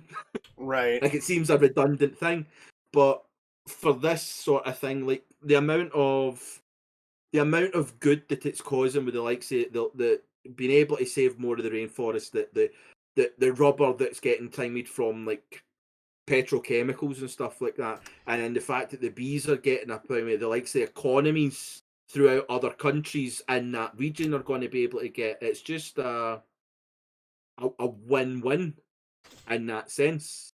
Yeah, when I kind of skimmed it, like I said, I skim it. One of the things that jumped out to me was the polluted land angle and the bees angle, because bees, even though one of my kids or a couple of my people in my house are allergic to them, it's not honeybees or major pollinators that are the assholes that can harm my family.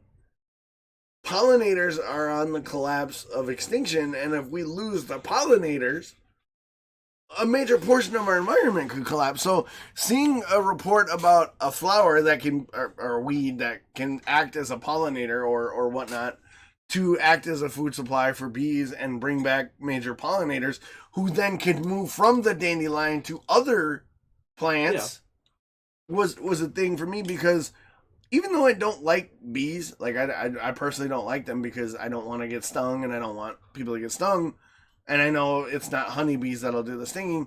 I want bees around. It's really not any bees, because Yeah. bees don't actually sting. Yeah, it's for like the sake of wasps and stinging. yellow jackets and shit like that. It's hornets and stuff, but It's just people being scared that's usually the major problem, right, because they start flailing. So Yeah. if you just chill, they just sort of, how you doing? I'm just going to come over here and take this pollen. Nice to meet you. Yeah. I like the fact that it's not a one element solve. It solves multiple, potentially. I always say potentially. Yeah, I know wasps are pollinators, Dread. I'm talking about the primary ones that don't make honey and stuff like that. The ones that are pretty much docile. The fact that the dandelion rubber solves multiple problems potentially, as opposed to a single solution, it definitely is something that I wanna look forward to. And if dandelion rubber is available and it's affordable, I would definitely put it on my vehicles, because it's one of those macro level and micro level improvements I can make on my end to better my world for my kids and my dog and the people down the street. So it's a good story. Yeah. I had no clue you could make rubber out of dandelions. Like, I just thought dandelions were, one, they were edible, so you could eat them if you put them in food. Have you ever made anything with dandelion flowers, like as a dish? Dandelion tea. Have you? I've never had it. Is it good? It's all right. It's not got eaten on chamomile. But It's all right, but it ain't no chamomile. It's more a kind of like I had it when I was out in Eastern Europe. Okay. It was a bit more prevalent there. It's Okay. not really like, I think if you went to kind of like the small towns and villages throughout the UK, you'd maybe get a lot more. Okay. But I have tried it, and I've heard a lot of people saying that it's like dandelion tea and Yeah, that's the main thing. Like, I've heard dandelion tea and edible dandelion flowers in like salads and other stuff. But yeah, I had no idea it could be made for rubber. I just want to make a point while we're timing this: is not all dandelion species Yes. it can be used in tea. Do your research, Mm-hmm. because some can cause gastric problems or health problems and stuff like that. Yeah. Don't just go out and collect dandelions for your garden and put them in hot water. Yeah. Do research to make sure that you're getting the correct species. Like, as they said, this species of dandelion can create rubber. Yeah. You don't want this species of dandelion in your tea. Otherwise, you're gonna be bouncing your tea off the floor. But yeah, man, it's a great story. It's an emergent technology that is being rediscovered and re-researched due to the fact that it's now sustainable. And I think that goes back to another theme of this podcast, is the lost or ancient knowledge that we have is now sort of coming back into vogue, where like medicine, CBD, psychedelics are used to treat illnesses. Yeah, no shit. People have known how to do that for fucking centuries. We were just like, what do you know? And this is just another example of sort of a forgotten or sidelined technology coming to the forefront to maybe save our dumbasses. Yeah, you never know. Like, as long as we have a little bit of hope, there's always something that can come of it. Yeah. Sounds good to me, bud. That sounds like a great place to end. So, Chris, as we do, as always, where can the people find you? How can they reach out to you, talk to you? You can catch me on Twitter at CrisyCee90 with a name that's down at the bottom of the thing. You can get me on the YouTube channel. You can get me on Twitch now. I'll be doing my horror game tomorrow night that Nice. I now have sound alerts on that I'm already fucking regretting, because I know what you guys are like. I'm not even going to be in the game, and you're just going to be because the problem is you can make it as bits, you can put it as channel points. I can't. I just have to either have it on or off. That means that you can spam it. But I'm going to try and find me a cooldown on it, because I still want the game to be enjoyable. I don't want to be constantly just in one room scared shitless, because all that happens is every 30 seconds there's a fucking alien behind me. Oh, I'm going to be popping in on my breaks on my stream and being like, nah! But yeah, that's great, man. You guys know who I am. You know what I do. You know where to find me. I'm Dox Ryan on Twitch. I'm Dox Ryan on Twitter, on Instagram. I'm on fucking YouTube, which is, again, Chris is gonna bitch at me because it's sorely neglected because I'm fucking You late. put up the last 4 episodes of the podcast. I did not. I've neglected it. Shocking. I know. I'm fucking lazy on the YouTubes. I gotta get better on it. But yeah, as we always say, get at us with your questions, your comments, your feedback. Be part of the conversation. We will get back to you. We love to hear it. What? Oh, you're excited. All right, what do you got? Oh, here we go. Let's go. One other announcement is the Drunk Tank now has merchandise. Yeah!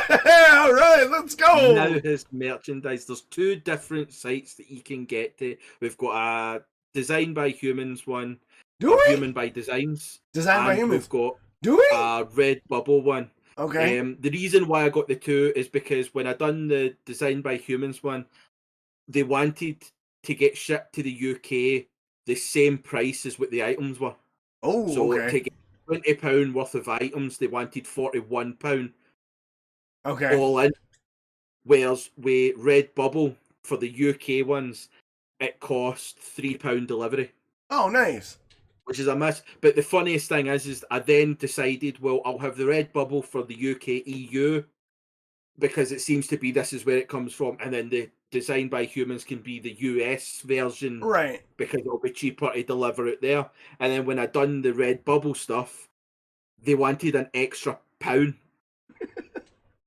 It was like £22 something to get delivered to the UK, and it was £23 for the same order to get sent to the US. So it turns out that Redbubble actually might be the better option of all in. Well, you're exploring it. Like, what I'll do right now is because I want to make sure that you fucking know how great this is going to be because I have fucking everything for you.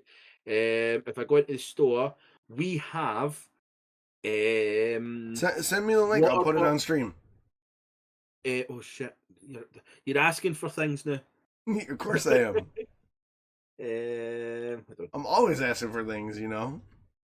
I'll go into the actual thing. But we have on the store right now, we have a water bottle, we have a travel cup, we have a tall cup mug, we have a normal mug, we have an apron, we have a clock, we have a hardcover notebook, we have a spiral notebook, we have a scarf, we have pins, we have face masks, we have coasters.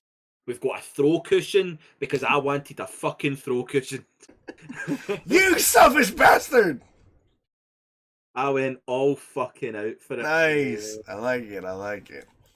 All right. Hey, send me that link. I'm going to blast it out on my Twitter and my Twitters and everything like that, and I will add it. No, I won't. I mean, if I do, I'll add it. If I manage to upload this episode, I'll add it to the description of the YouTube. Is that really? Why is it not working? All right, buddy. I think we should wrap it up here. We're coming close to the 3-hour mark. Say goodbye, Chris. Yeah, goodbye, everybody. Thanks for joining. All right, we'll talk to you guys next week. Do be a part of the conversation. We do appreciate it. There it is, you rat bastard. I'll see you guys soon. Bye.